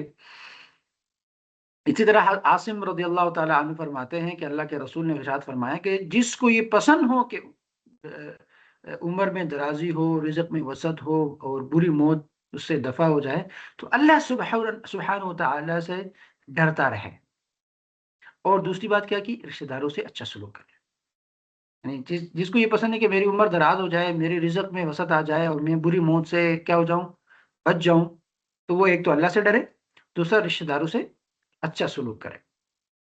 تو یہاں مجھے اور آپ کو اس آیت کے اندر یہ جامع اخلاقی بیان ہے اور اخلاقی اوصاف اللہ بیان کر رہے ہیں، تو اس میں یہ ہے کہ ہم اپنے رشتہ داروں سے اچھا سلوک کریں۔ اب رشتہ داروں سے اچھا سلوک کرنا یہ وقت کا تقاضا بھی ہے۔ ہماری رشتہ داریاں کیسے ٹوٹتی ہیں جی، میں اس کے گھر گئی تھی، اس نے تکیہ نہیں رکھا، میں اس کے گھر گئی، اس نے میرے لیے اچھا کھانا نہیں بنایا، میں اس کے گھر گئی تو میرے لیے باہر ہی نہیں نکلی۔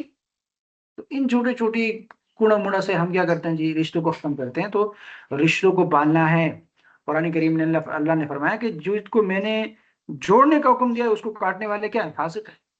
اور اللہ کے رسول کی حدیث میں ہے کہ لا يدخل جنت قطاع یا قاطع، جو قطع تعلق کرتے ہیں، رشتوں کو توڑتے ہیں بات بات پہ، تو اللہ اس کو جنت میں نہیں داخل کرے گا۔ تو اس لیے اس سے ہم نے سبق حاصل کرنی۔ آگے ہے وَيَنْهَى عَنِ الْفَحْشَاءِ وَالْمُنْكَرِ، وَيَنْهَى عَنِ الْفَحْشَاءِ وَالْمُنْكَرِ، یعنی بے حیائی اور ہر بری بات اور ظلم سے اسلام منع فرماتا ہے۔ یعنی اس آیت کا خلاصہ یہ ہے کہ اللہ سبحانہ و تعالی ہر شرمناک اور مذموم قول و فعل سے، شرک، کفر، گناہ اور تمام ممنوعات شریعہ سے منع فرماتا ہے۔ اسی طرح یعنی فحشاء اور منکر اور بغض، یہ تین چیزیں ہیں۔ اس کا مطلب کیا ہے؟ یعنی ظاہر اچھا ہو اور باطل ایسا نہ ہو، تو یہ فحشاء بھی ہے، منکر بھی ہے، بغض بھی ہے۔ یعنی اس آیت کے اندر اللہ سبحانہ و تعالیٰ نے تین چیزوں کا حکم دیا ہے اور تین سے منع فرمایا اس پوری آیت کے اندر۔ پہلا کیا دیا؟ اللہ نے عدل کا حکم دیا۔ یعنی عدل کیا ہے؟ اقوال اور افعال میں انصاف اور مساوات کا نام ہے۔ اس کے مقابل کیا ہے؟ فحشاء ہے، یعنی بے حیائی ہے، اس سے مراد قبیح اقوال اور افعال ہے، اس سے بچنا ہے۔ دوسرا اللہ نے احسان کا حکم دیا کہ احسان یہ ہے کہ جس نے ظلم کیا اس کو معاف کرو، اور جس نے برائی کی اس کے ساتھ بھلائی کرو، اور اس کے مقابل منکر ہے یعنی محسن کے احسان کا انکار کرنا۔ اسی طرح رشتہ داروں کو دینے اور ان کے ساتھ، تیسرا حکم کیا ہے کہ رشتہ داروں کو دینے اور ان کے ساتھ صلہ رحمی کرنے اور شفقت اور محبت سے پیش آنے کا حکم ہے۔ اور اس کے مقابل میں بغض ہے۔ بغض اس کا مطلب ہے اپنے آپ کو اونچا قرار دینا اور اپنے قرابت داروں اور تعلق داروں کے حقوق تک تلف کرنا کہ میں تو بڑا ہوں، تکبر کرنا۔ تو یہ تین کاموں کا حکم دیا، تینوں سے اللہ نے منع کیا، اور آخر میں کہا یعظکم، وہ تمہیں نصیحت کرتا ہے۔ یعنی اس آیت میں جس چیز کا اللہ نے حکم دیا، جس سے منع کیا، اس میں حکمت یہ ہے کہ تم نصیحت حاصل کرو اور وہ کام کرو جس میں اللہ سبحانہ وتعالیٰ کی رضا ہے۔ ٹھیک ہے جی۔ تو یہ جو آیت ہے نا، اس آیت کے متعلق بہت سارے ہمارے جو اسلاف ہیں ان سے بہت سارے اقوال بھی منقول ہیں کہ یہ جو آیت ہے، یعنی اسپیشلی عبداللہ بن مسعود رضی اللہ تعالیٰ عنہ اس آیت کے بارے میں فرماتے ہیں کہ یہ آیت تمام خیر اور شر کے بیان کو جامع ہے۔ یعنی یہ اس کے اندر تمام خیر و شر کو جمع کیا گیا ہے. آپ ذرا دیکھیں، میں اگر ڈیٹیل میں اس میں گفتگو کروں تو اس میں پوری آپ کی خیر و شر کی پوری فلسفے کو اس میں جو ہے وہ سمیٹا گیا ہے. بات سمجھ آ رہی ہے؟ امام غزالی بھی یہ فرماتے ہیں نا کہ طاعت فرض ہے، نوافل بھی ہے، اور آدمی ان سب میں صبر کا محتاج ہے. تو اللہ سبحانہ و تعالیٰ نے ان سب کو اس ایک آیت کے اندر کیا کر دیا؟ جمع کر دیا. مثال کے طور پہ دیکھیں، ان اللہ یأمر بالعدل والاحسان وایتاء ذی القربی. تو اس میں عدل کیا ہے؟ وہ فرض ہے. احسان نفل ہے. اور قرابت داروں کو دینا یہ مروت ہے، صلہ رحمی ہے. اور یہ تمام امور صبر کے محتاج ہیں. پھر دیکھیں دوسری قسم کے گناہوں پر مشتمل ہے نا. دوسری قسم میں جو ہے وینہا عن الفحشاء والمنکر، تو ان پر صبر کرنے کی بہت زیادہ حاجت بھی ہے. تو اللہ سبحانہ وتعالیٰ مختلف قسم کے گناہوں کو اپنے اس ارشاد میں جمع کیا. وینہا عن الفحشاء والمنکر، تمام قسم کے گناہ اس کے اندر آ جائیں گے. تو مطلب یہ ہے کہ یہ ایک جامع دعا ہے. مجھے اور آپ کو یہاں سے یہ 3 چیزیں لینی ہیں، 3 چیزیں چھوڑنی ہیں. ٹھیک ہے؟ عدل کرنا ہے، احسان کرنا ہے، اور قرابت داروں کے ساتھ اچھا سلوک کرنا ہے، بے حیائی سے بچنا ہے، برائی سے بچنا ہے، سرکشی اور بغاوت سے بچنا ہے. تو یہ آیت ہمیں اسلام کے سماجی نظام کو سمجھاتی ہے، اور یہ سماجی نظام کی ایک بنیاد ہے. ہم میں سے ہر ایک ان چیزوں کو اپنائے گا تو معاشرہ بہتر ہو جائے گا. اس کے بعد جو ہے وہ ایفا عہد کی بات ہے کہ عہد کو پورا کرو. اور جب بھی کسی کے ساتھ آپ عہد کرو، بات کرو، میں نے اس پہ تفصیل سے پیچھے گفتگو کی تھی. وعدہ، عہد، میثاق، فرق کیا ہے. اور پھر میں نے یہ بتایا تھا کہ وعدہ یا عہد کا مطلب ہے کسی کو امید دلانا. وہ امید کو آپ الفاظ کے ذریعے سے دلاؤ، میسج کے ذریعے سے دلاؤ، فیشل ایکسپریشن کے ذریعے سے دلاؤ، باڈی لینگویج کے ذریعے سے دلاؤ، لیکن وہ امید ہے. تو کسی کو کسی چیز کی امید آپ نے دلا دی تو وعدہ ہو گیا. اب وعدے کو پورا کرنا. ان العہد کان مسئولا، سورۃ المائدہ کے اندر میں تفصیل اس پہ گفتگو کر چکا تھا. سورۃ البقرہ کے اندر بھی تفصیل اس پہ گفتگو کر چکا تھا. اور چونکہ میں نے آپ کو ایک اصول بتایا ہے کہ اس دور قرآن کے اندر میں ہر جگہ آپ کو ہر چیز کے بارے میں تفصیل نہیں بتاؤں گا. اگر ایک چیز کی تفصیل میں نے ایک دن کر دی تو وہ بار بار ریپیٹ ہوگی، تو میں اس کی تفصیل نہیں دوں گا، بلکہ میں آپ کو حوالہ دوں گا کہ فلاں جگہ میں نے اس پہ تفصیل سے گفتگو کی ہے. تو اگر کوئی نئے لوگ ہمیں جوائن کر رہے ہیں تو پھر اس فلاں جگہ والی جو ہماری کلاس ہے اس کو جوائن کر کے، یعنی اس کی ویڈیو دیکھ کے اس کو سن سکتے ہیں. وجہ کیا ہے؟ میں ہر وقت ایک ایک چیز پہ ڈیٹیل سے گفتگو کروں گا تو بنیادی جو باقی موضوعات ہیں اس کو ہم ڈسکس نہیں کر سکیں گے نا. کیونکہ ہمارے پاس ٹائم 1 گھنٹہ 30 منٹ ہے یا 2 گھنٹے ٹائم ہے. تو اس میں کیا ہوتا ہے، پورے اس پارے کا خلاصہ اس میں پیش کرنا بڑا مشکل کام ہوتا ہے. تو اس لیے جو اہم چیزیں ہیں، جی ایک چیز کو ہم نے پڑھ لیا تو اس کو دوبارہ ہم ریپیٹ نہیں کر رہے ہوں گے. ٹھیک ہے؟ اور اسی طرح جی آخری چیز ہے جس کو ہم پڑھ رہے ہوں گے وہ یہ ہے کہ دعوت دین کا حکیمانہ انداز جو ہے وہ اس صورت کے اندر بیان کیا گیا ہے. وہ یہ ہے کہ حکمت اور اچھی نصیحت کے ساتھ رب کے راستے کی طرف لوگوں کو بلاؤ، بہترین طریقے سے بلاؤ. یعنی یہ آیت سب سے مشہور بھی ہے اور آپ سب کو معلوم بھی ہے. ادع الى سبیل ربک بالحکمہ والموعظۃ الحسنہ وجادلهم بالتي هي احسن ان ربک هو اعلم بمن ضل عن سبیلہ وهو اعلم بالمهتدین. ادع الى سبیل ربک بالحکمہ، اپنے رب کے راستے کی طرف بلاؤ. تو اس آیت میں اللہ سبحانہ وتعالیٰ نے اپنے رسول اللہ صلی اللہ علیہ وسلم کو 3 طریقوں سے لوگوں کو دین اسلام کی دعوت دینے کا حکم فرمایا ہے. نمبر 1، حکمت کے ساتھ. ادع الى سبیل ربک بالحکمہ. حکمت کے ساتھ کا مطلب کیا ہے کہ اس سے وہ مضبوط دلیل مراد ہیں جو حق کو واضح اور شبہات کو ظاہر کر دے. دوسری چیز، دوسرا طریقہ کیا ہے کہ اچھی نصیحت کے ساتھ، موعظۃ الحسنہ. اس سے مراد ترغیب و ترہیب ہے، یعنی کسی کام کو کرنے کی ترغیب دینا اور کام کرنے سے لوگوں کو ڈرانا. تیسری چیز، جادلہم باللتی ہی احسن، سب سے اچھے طریقے سے بحث کرنے کے ساتھ. یعنی اس سے مراد یہ ہے کہ اللہ سبحانہ و تعالیٰ کی طرف سے اس کی آیات اور دلائل سامنے رکھ کر لوگوں کو بلائے. یہ 3 طریقے ہیں. تو یعنی اس آیت کی مناسبت سے ہم یہاں امر بالمعروف اور نہی عن المنکر کے متعلق کچھ شرعی مسائل بھی دیکھ سکتے ہیں. مثال کے طور پہ پہلی بات، امر بالمعروف یہ ہے کہ کسی کو اچھی بات کا حکم دینا. مثلا کسی سے نماز پڑھنے کو آپ نے کہہ دیا، یہ امر بالمعروف ہو گیا. اور نہی عن المنکر کا مطلب یہ ہے کہ بری باتوں سے لوگوں کو منع کرنا. کسی کو آپ نے گالی دینے سے منع کر دیا، کسی کو چغلی سے، غیبت سے، بہتان سے منع کر دیا، تو یہ نہی عن المنکر ہو گیا. دوسری بات یہ ہے کہ کسی کو گناہ کرتے ہوئے آپ نے دیکھا تو نہایت متانت اور نرمی کے ساتھ اسے منع کرنا چاہیے اور اسے اچھی طرح سمجھائیں. پھر اگر اس طریقے سے کام نہیں چلا کہ یار آپ نے سمجھایا لیکن کام نہیں چلا، منع نہیں ہوا اور وہ شخص باز نہیں آیا، تو آپ تھوڑا سختی سے پیش آئیں. اب اس کو سخت الفاظ میں کہیں مگر کوئی گالی نہیں دینی، فحش بات نہیں کرنی، تانا زنی نہیں کرنی۔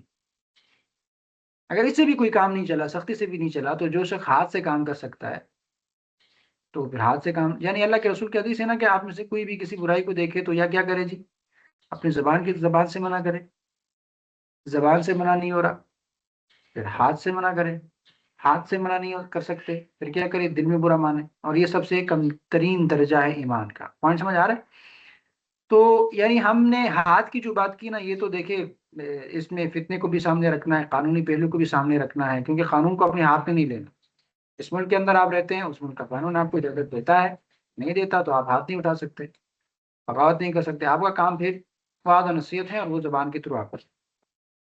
دوسری بات یہ ہے کہ امر بالمعروف، سر جب بھی آپ امر بالمعروف کریں تو اس کے لیے نا آپ کے پاس کئی چیزوں کا ہونا ضروری ہے۔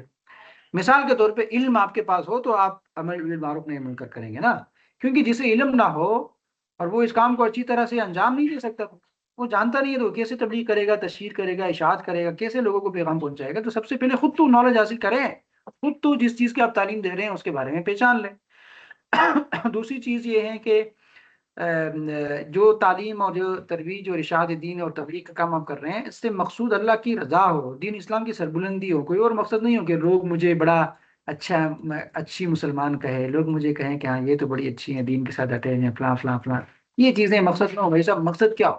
دین اسلام کی ترویج و اشاعت اور اللہ کی رضا، کہ اللہ مجھ سے راضی ہو جائے، میں اللہ کے دین کی ترویج کر رہا ہوں، ترویج اور اشاعت کر رہا ہوں۔ تیسری چیز یہ ہے کہ جس کو بھی آپ حکم دیتے ہیں اس کے ساتھ شفقت اور مہربانی اور نرمی والا رویہ رکھیں۔ ہم میں سے بہت سارے ہمارے مدرسین اور ہمارے داعیات جو ہیں وہ بڑے سخت قسم کے ہوتے ہیں، وہ ان سے جب آپ بات کرتے ہیں آپ کو لگتا ہے کہ یہ تو پتہ نہیں یہ کیسے دین سکھا رہے ہو۔ تو سخت ترش لہجہ، سخت لہجہ، یہ نہیں ہونا چاہیے، شفقت والا رویہ اور نرمی والا رویہ ہونا چاہیے۔ اور جب آپ حکم دیتے ہیں، امر بالمعروف نہی عن المنکر کرتے ہیں، تو آپ کے اندر ایک صفت ہونی چاہیے۔ وہ صفت کیا ہے؟ آپ صابر بھی ہو اور بردبار بھی ہو۔ صابر یعنی آپ صبر کرنے والے ہو، یعنی لوگوں کو جب آپ دعوت دیں گے تو ظاہر ہے لوگ آپ کو مختلف قسم کے تکالیف بھی دیں گے، جس طرح کہ اللہ کے رسول صلی اللہ علیہ وسلم کو دیتے رہے، مختلف قسم کے القابات سے بھی نوازیں گے، تو پھر آپ صبر کرنے والے ہو۔ پھر آپ یہ نہیں کہ نہیں وہ فلاں وہ تو نہیں ہو سکتا، وہ راہ راست پہ آ ہی نہیں سکتے، ایسا نہیں بولیں گے۔ پھر آپ محنت کریں گے، اسٹرگل کریں گے، جدوجہد کریں گے، لوگ آپ کے سامنے تانے بھی دیں گے، گالیاں بھی دیں گے، لیکن آپ نے ہمت نہیں ہارنی، آپ نے پھر ان کو ساتھ لے کے چلنا ہے۔ یاد رکھیے گا، چوتھی بات یہ ہے کہ امر بالمعروف یعنی نیکی کا حکم دینا اور برائی سے روکنا، اس کی نا مختلف صورتیں ہوتی ہیں، اور ہر صورت میں ایک ہی طریقہ اختیار کرنا ضروری نہیں ہوتا، بلکہ حالات کو دیکھ کر فیصلہ کیا جاتا ہے۔ اگر کسی شخص کو غالب گمان ہو کہ وہ جب کسی کو برائی سے روکے گا تو اس کی بات مان لے گا اور برائی چھوڑ دے گا، تو ایسے موقع پر برائی سے روکنا ضروری ہے، یعنی واجب ہے، اور خاموش رہنا درست نہیں۔ لیکن اگر یہ اندازہ ہو کہ لوگ اس کی بات نہیں مانیں گے بلکہ اس پر الزام لگائیں گے، گالیاں دیں گے، تو ایسی صورت میں پھر اس کو خاموش رہنا چاہیے، دعوت نہیں دینی چاہیے، یہ افضل ہے کہ وہ خاموش رہے۔ ٹھیک ہے؟ آپ اپنے معاشرے میں یا اپنے رشتے داروں میں آپ کو لگتا ہے کہ میں دعوت دوں گی تو مجھے گالیاں دیں گے، ہاں میری بات نہیں مانیں گے، تو پھر آپ خاموش رہیں، دعوت نہ دیں، یہ حکمت ہے۔ اسی طرح اگر یہ معلوم ہو کہ لوگوں کو اگر یہ دعوت دیں گے تو لوگ اسے ماریں گے، تکلیف دیں گے، اور یہ تکلیف پر صبر بھی نہیں کر سکے، تو اس کے نتیجے میں جھگڑا بھی ہوگا، فساد بھی ہوگا، تو ایسی حالت میں بھی برائی سے روکنے سے بہتر ہے کہ آپ نہ روکیں، خاموش ہو جائیں۔ اگر آپ کو یقین ہو کہ وہ کوئی مجھے مارے بھی تو میں صبر کر لوں گی، اور میں پھر بھی اسے صبر اس پہ کر سکتی ہوں، تو پھر اس کو نہ برائی سے روکنا چاہیے کسی سامنے انسان کو۔ اگر مار بھی کھاتی ہیں تو ٹھیک ہے، برداشت کر لیتی ہے، تو ایسے شخص کے لیے اللہ کے ہاں مجاہد کا درجہ ہوتا ہے۔ اور اگر صورتحال یہ ہو کہ لوگ نہ مانیں گے، نہ گالیاں دیں گے اور نہ ہی ماریں گے، تو پھر اس شخص کو اختیار ہے کہ چاہے تو روکے کسی کو برائی سے اور چاہے نہ روکے، لیکن بہتر یہی ہے کہ برائی سے روکنے کی کوشش انسان کو کرنی چاہیے، اور اس طرح اسلام ہمیں حکمت، صبر اور حالات کے مطابق فیصلہ کرنے کی تعلیم دیتا ہے کہ آپ اسی طرح لوگوں کو منع کریں۔ یاد رکھیے گا، اللہ کے رسول کی حدیث ہے نا کہ جس نے کسی کو برا کام کرتے دیکھا تو وہ خود بھی اس برے کام کو کرتا ہے، تو اس برے کام سے اس کو منع کرنا چاہیے۔ کہ ایک بات یہ ہے نا کہ ہم کہتے ہیں یار یہ فلاں بندہ برا کام کر رہا ہے تو میں بھی تو یہ کام کر رہی ہوں، میں اس کو کیسے منع کروں؟ ہم کہتے ہیں میں اس کو منع نہیں کر سکتی کیونکہ میں خود یہ کام کر رہی ہوں، تو یہ غلط بات ہے۔ کیوں غلط بات؟ خود برا کام کرنا ایک فعل ہے، یعنی خود برائی سے بچنا یہ ایک الگ ذمہ داری ہے، دوسرے انسان کو برائی سے بچنے کی ترغیب دینا یہ دوسری ذمہ داری ہے۔ تو یہ دو واجب چیزیں، ایک آپ پر واجب یہ ہے کہ خود بچو، ایک واجب یہ ہے کہ دوسروں کو بچاؤ۔ تو اگر آپ خود نہیں بچ رہے اور آپ انسان ہیں، خطا کار ہیں، سیاہ کار ہیں، خلق الانسان ضعیفا، تو آپ اگر خود کیا ہے گناہ گار ہیں، اس گناہ میں آپ ملوث ہیں، تو وہ تو آپ ایک واجب کو ترک کر رہے ہیں نا، ایک گناہ میں تو آپ ملوث ہیں۔ لیکن اگر کسی دوسرے انسان کو آپ منع نہیں کر رہے تو اس کا مطلب یہ کہ دو گناہوں میں ملوث ہو جائیں گے۔ میرے پوائنٹ کو سمجھ رہے ہیں آپ؟ یعنی ہمارے معاشرے میں یہ لوگوں نے بات بڑی مشہور کی ہے کہ یار آپ خود عمل کرو، اس کے بعد دوسرے لوگوں کو کیا دو جی، دعوت دو۔ بتاتے نہیں بتاتے؟ یہ غلط بات۔ میں خود اگر عمل نہیں کرتا، یہ میں ایک واجب کو ترک کر رہا ہوں، ٹھیک ہو گیا، ایک گناہ میں مبتلا ہوں، لیکن دوسرے کو منع نہ کرنا ایک دوسرے گناہ کا ارتکاب کرنا ہے، کہ وہ تو اس کا بھی تو حکم ہے دوسروں کو منع کرنا ہے۔ تو لہٰذا جب آپ کسی گناہ میں ملوث بھی ہو تو دوسروں کو اس گناہ سے منع کرنا ہے، اور اس وقت اس میں حکمت کیا ہے؟ حکمت یہ ہے کہ آپ جب دوسروں کو اس گناہ سے منع کرتے ہیں اور خود اس گناہ میں مبتلا ہوتے ہیں تو آپ کا ضمیر اندر سے آپ کو جھنجھوڑتا ہے، اندر سے ایک آواز آتی ہے یار کہ آپ خود بھی اسی ملوث ہوں۔ تو اسی طرح پھر انسان جو ہے وہ آہستہ آہستہ اس گناہ کو ترک کر دینا شروع کر دیتا ہے۔ اور آخر میں اللہ رب العالمین فرماتے ہیں کہ ان ربک هو اعلم، بے شک تمہارا رب سب کچھ خوب جانتا ہے۔ یعنی میری اور آپ کی ذمہ داری کیا ہے؟ اللہ کے رسول کی ذمہ داری بھی یہی تھی کہ اللہ نے صرف پہنچانا، اللہ کے رسول نے پہنچانا تھا، تبلیغ کرنی تھی۔ اور یہ جو تین طریقے اوپر بتا دیے گئے، میں نے تفصیل سے آپ کو اس آیت کے اندر بتا دی کہ تین طریقے ہیں جس کے ذریعے سے آپ نے لوگوں کو دعوت دینی ہے۔ تو اسی طرح اللہ کے رسول صلی اللہ علیہ وسلم نے دعوت دی، تو کام یہی تھا کہ لوگوں کو پہنچانا ہے۔ میرا اور آپ کا کام کیا ہے؟ ہم نے لوگوں کو یہ تین طریقوں سے دعوت پہنچانی ہے۔ اب کس کو اللہ نے گمراہ ہونے سے بچانا ہے، کس کو اللہ نے ہدایت دینی ہے، یہ اللہ جانتا ہے۔ ان اللہ ربک هو اعلم، اللہ بہتر جانتا ہے۔ ہم اپنی محنت جاری رکھیں گے، اسٹرگل کریں گے، کوشش کریں گے، اور یہی ہماری رسپانسبلٹی ہے اور یہی ہماری ذمہ داری ہے۔ یعنی یہ سورۃ الحجرات، سورۃ الحجر کا جو ہے یا سورۃ النحل کا بنیادی پیغام یہ ہے کہ اس کے اندر ہمیں یہ دو اہم چیزیں ملی کہ ہم نے ایک تو دعوت کا جو طریقہ ہے وہ یہاں سے سیکھنا ہے کہ اچھے انداز میں۔ اب دیکھیں ہمارے ہاں چونکہ فرقہ واریت ہے، مختلف فرقے اور مختلف لسانیت ہے، اس وجہ سے ہم جب بھی کسی کو دعوت دیتے ہیں تو ظاہر ہے ہم اپنے فرقے کو مد نظر رکھتے ہوئے دعوت دیتے ہیں، تو جس کی وجہ سے ہمارے گفتگو کے اندر اور ہمارے دعوت کے انداز کے اندر نرمی نہیں رہتی، سختی رہتی ہے، تانے رہتے ہیں، آپ لوگ تو یہ کرتے ہیں، آپ کا آپ مولوی صاحب تو یہ کہتے ہیں فلاں فلاں فلاں، تو اس سے یہ ہوتا ہے کہ وہ دعوت کا طریقہ ٹھیک نہیں رہتا۔ تو دعوت کا ایک اچھا سلیقہ اور طریقہ ہونا چاہیے، اسپیشلی جو ہمارے ملک کے اندر سیاسی تقسیم ہے نا، سیاسی جماعتوں میں بھی آپس میں جب آپ دیتے ہیں، آپس میں ایک لوگوں کے سامنے وہ جب بحث کرتے ہیں تو آپ دیکھتے ہیں کہ جھگڑے ہو جاتے ہیں، کیونکہ ہمارے اندر برداشت بھی نہیں ہے، اور جو ہم دعوت دیتے ہیں تو دعوت کا انداز ہی ایسا غلط ہوتا ہے کہ وہ سامنے لوگ جو ہیں وہ ضد پہ اتر آتے ہیں، جہالت پہ اتر آتے ہیں۔ تو لہٰذا یہ جو پاکستان کے اندر جتنی سیاسی جماعت ہے، سیکولر لبرل سیاسی جماعتیں ہیں، اس کے سامنے مذہبی جماعتیں جو اللہ کے دین کی سربلندی کا کام کرتے ہیں، تو پھر ان لوگوں کو چاہیے کہ وہ حکمت کے ساتھ ڈیل کرے، حکمت کے ساتھ ان کو دعوت دے، حکمت کے ساتھ جو ہے ان کو سمجھائیں۔ جو نوجوان ہیں وہ ظاہر ہیں ناسمجھ ہیں، سمجھتے نہیں ہیں، لیکن ان کو سمجھانے کا ایک طریقہ بھی ہمارے اندر ہونا چاہیے نا، ہمارے اندر تو وہ صلاحیت ہی نہیں ہے۔ تو دعوت دینے کا انداز کیا نا کیسا ہونا چاہیے؟ حکیمانہ انداز ہونا چاہیے۔ تو وہ حکمت اللہ کے رسول صلی اللہ علیہ وسلم کے طریقے سے سیکھنا ہے، اور اس پہ ہم نے ڈیٹیل سے گفتگو کی۔ تو یہ خلاصہ کلام یہ ہوا کہ پارہ نمبر 14 اس کے آغاز میں اللہ نے بتایا کہ بہت سارے لوگ ایسے ہوں گے جن کو آخر میں جا کے افسوس کریں گے کاش وہ مسلمان ہوتے، اور یہ میں نے آپ کو بتایا کہ مسلمان بھی یہ افسوس کریں گے کہ کاش ہم گناہ نہ کرتے کہ ہم آج جہنم میں۔ پھر قرآن کریم کی حفاظت کے بارے میں اللہ نے بتایا کہ انا نحن نزلنا الذکر وانا له لحافظ، میں نے اس کی حفاظت کا ذمہ لیا اور میں اس کی حفاظت کروں گا، اور آج تک کر رہا اور آگے بھی انشاءاللہ قرآن محفوظ ہوگا۔ قرآن جو ہے وہ غلطیوں سے، شک سے اور شکوک و شبہات سے مبرہ کتاب ہے۔ اور پھر اللہ نے کائنات کا ذرہ ذرہ یعنی شہد کی مکھی کی مثال دی کہ شہد کی مکھی کو دیکھے تو اس سے آپ کو اللہ کی توحید سمجھ جائیں گے، اور اللہ کے وجود پر یہ دلیل ہے کہ اللہ رب العالمین کریٹر ہے، اور کیونکہ شہد کی مکھی کو اللہ نے گھر بنانا سکھایا اور سارے طریقے ساری چیزیں اس کو سکھائی۔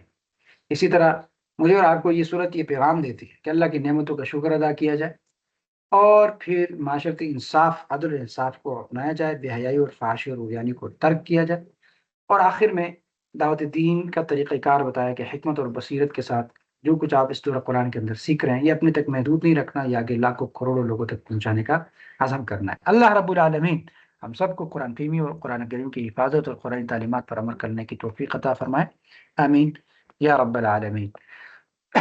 جزاکم اللہ خیرہ۔ اب آگے دوسرے پارٹ کی طرف بڑھیں گے، جس کے اندر ہم آج کی اس نشست کے اندر پارہ نمبر 14 یہ ہمیں کیا پیغام دیتا ہے؟ میں نے اور آپ نے کون سے کام کرنے ہیں، کون سے کام سے رکنا ہے، کیا کرے کیا نہ کرے، اس کو ذرا سمجھنا ہے۔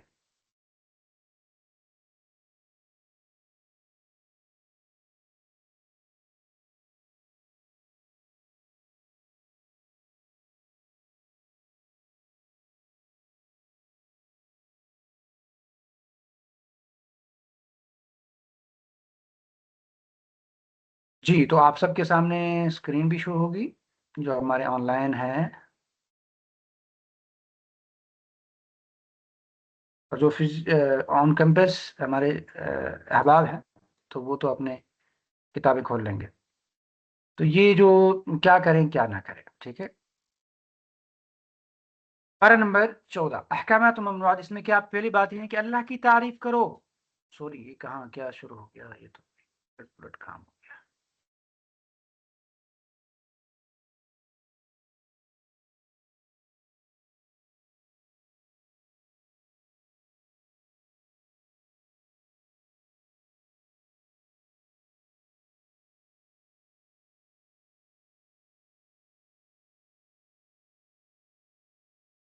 یہ ہیں پارہ نمبر 14، جی ربما یود الذین۔ پارہ نمبر 14 میں سب سے پہلی بات کیا ہو رہی ہے کہ اپنے رب کی رحمت سے مایوس نہ ہو، یعنی اس میں لا تقنطوا من رحمت اللہ، سورۃ الحجر کی آیت نمبر 56 میں یہ ہمیں حکم دیا جا رہا ہے کہ اپنے رب کے رحمت سے مایوس نہ ہو۔ اور پھر آگے ہیں کہ اور اپنے رب کے مایوس نہ ہو،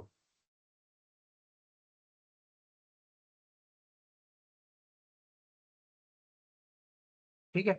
اور اسی طرح دوسرا یہ ہے کہ اور اپنے رب کی عبادت کرتے رہو یہاں تک کہ تمہیں موت آ جائے، رب کی عبادت کرتے رہو یہاں تک کہ تمہیں موت آ جائے۔ اور تیسری چیز یہ کہ اللہ تعالیٰ نے سمندر کو مسخر کر رکھا ہے، اس سے حلال نکال کر کھاؤ اور اس سے زینت کی وہ چیزیں بھی نکالو جو تم پہنتے ہو، یعنی زیور اور باقی چیزیں۔ سونا کہاں سے نکلتا ہے؟ یہ جو اس کے علاوہ مختلف قسم کے پتھر ہوتے ہیں جو خواتین استعمال کرتے ہیں۔ اس طرح تم اپنے رب کا فضل تلاش کرو اور اس کے شکر گزار بنو، اس پہ ہمیں تفصیل سے بات کی۔ اللہ تعالیٰ کی طرف سے جاری کردہ دریاؤں اور قدرتی راستوں پر سفر کرو، اور اللہ تعالیٰ کے علاوہ ان ہستیوں کو مت پکارو جو کسی چیز کی بھی خالق نہیں ہے بلکہ خود مخلوق ہیں، مردہ ہیں نہ کہ زندہ ہے، اور ان کو کچھ معلوم نہیں ہے کہ انہیں کب اٹھایا جائے گا۔ اللہ کے علاوہ کسی کی عبادت نہ کرو، اللہ کی بندگی کرو، طاغوت کی بندگی سے بچو۔ اور اس پہ ہم نے ڈیٹیل سے گفتگو کی طاغوت کیا چیز ہے۔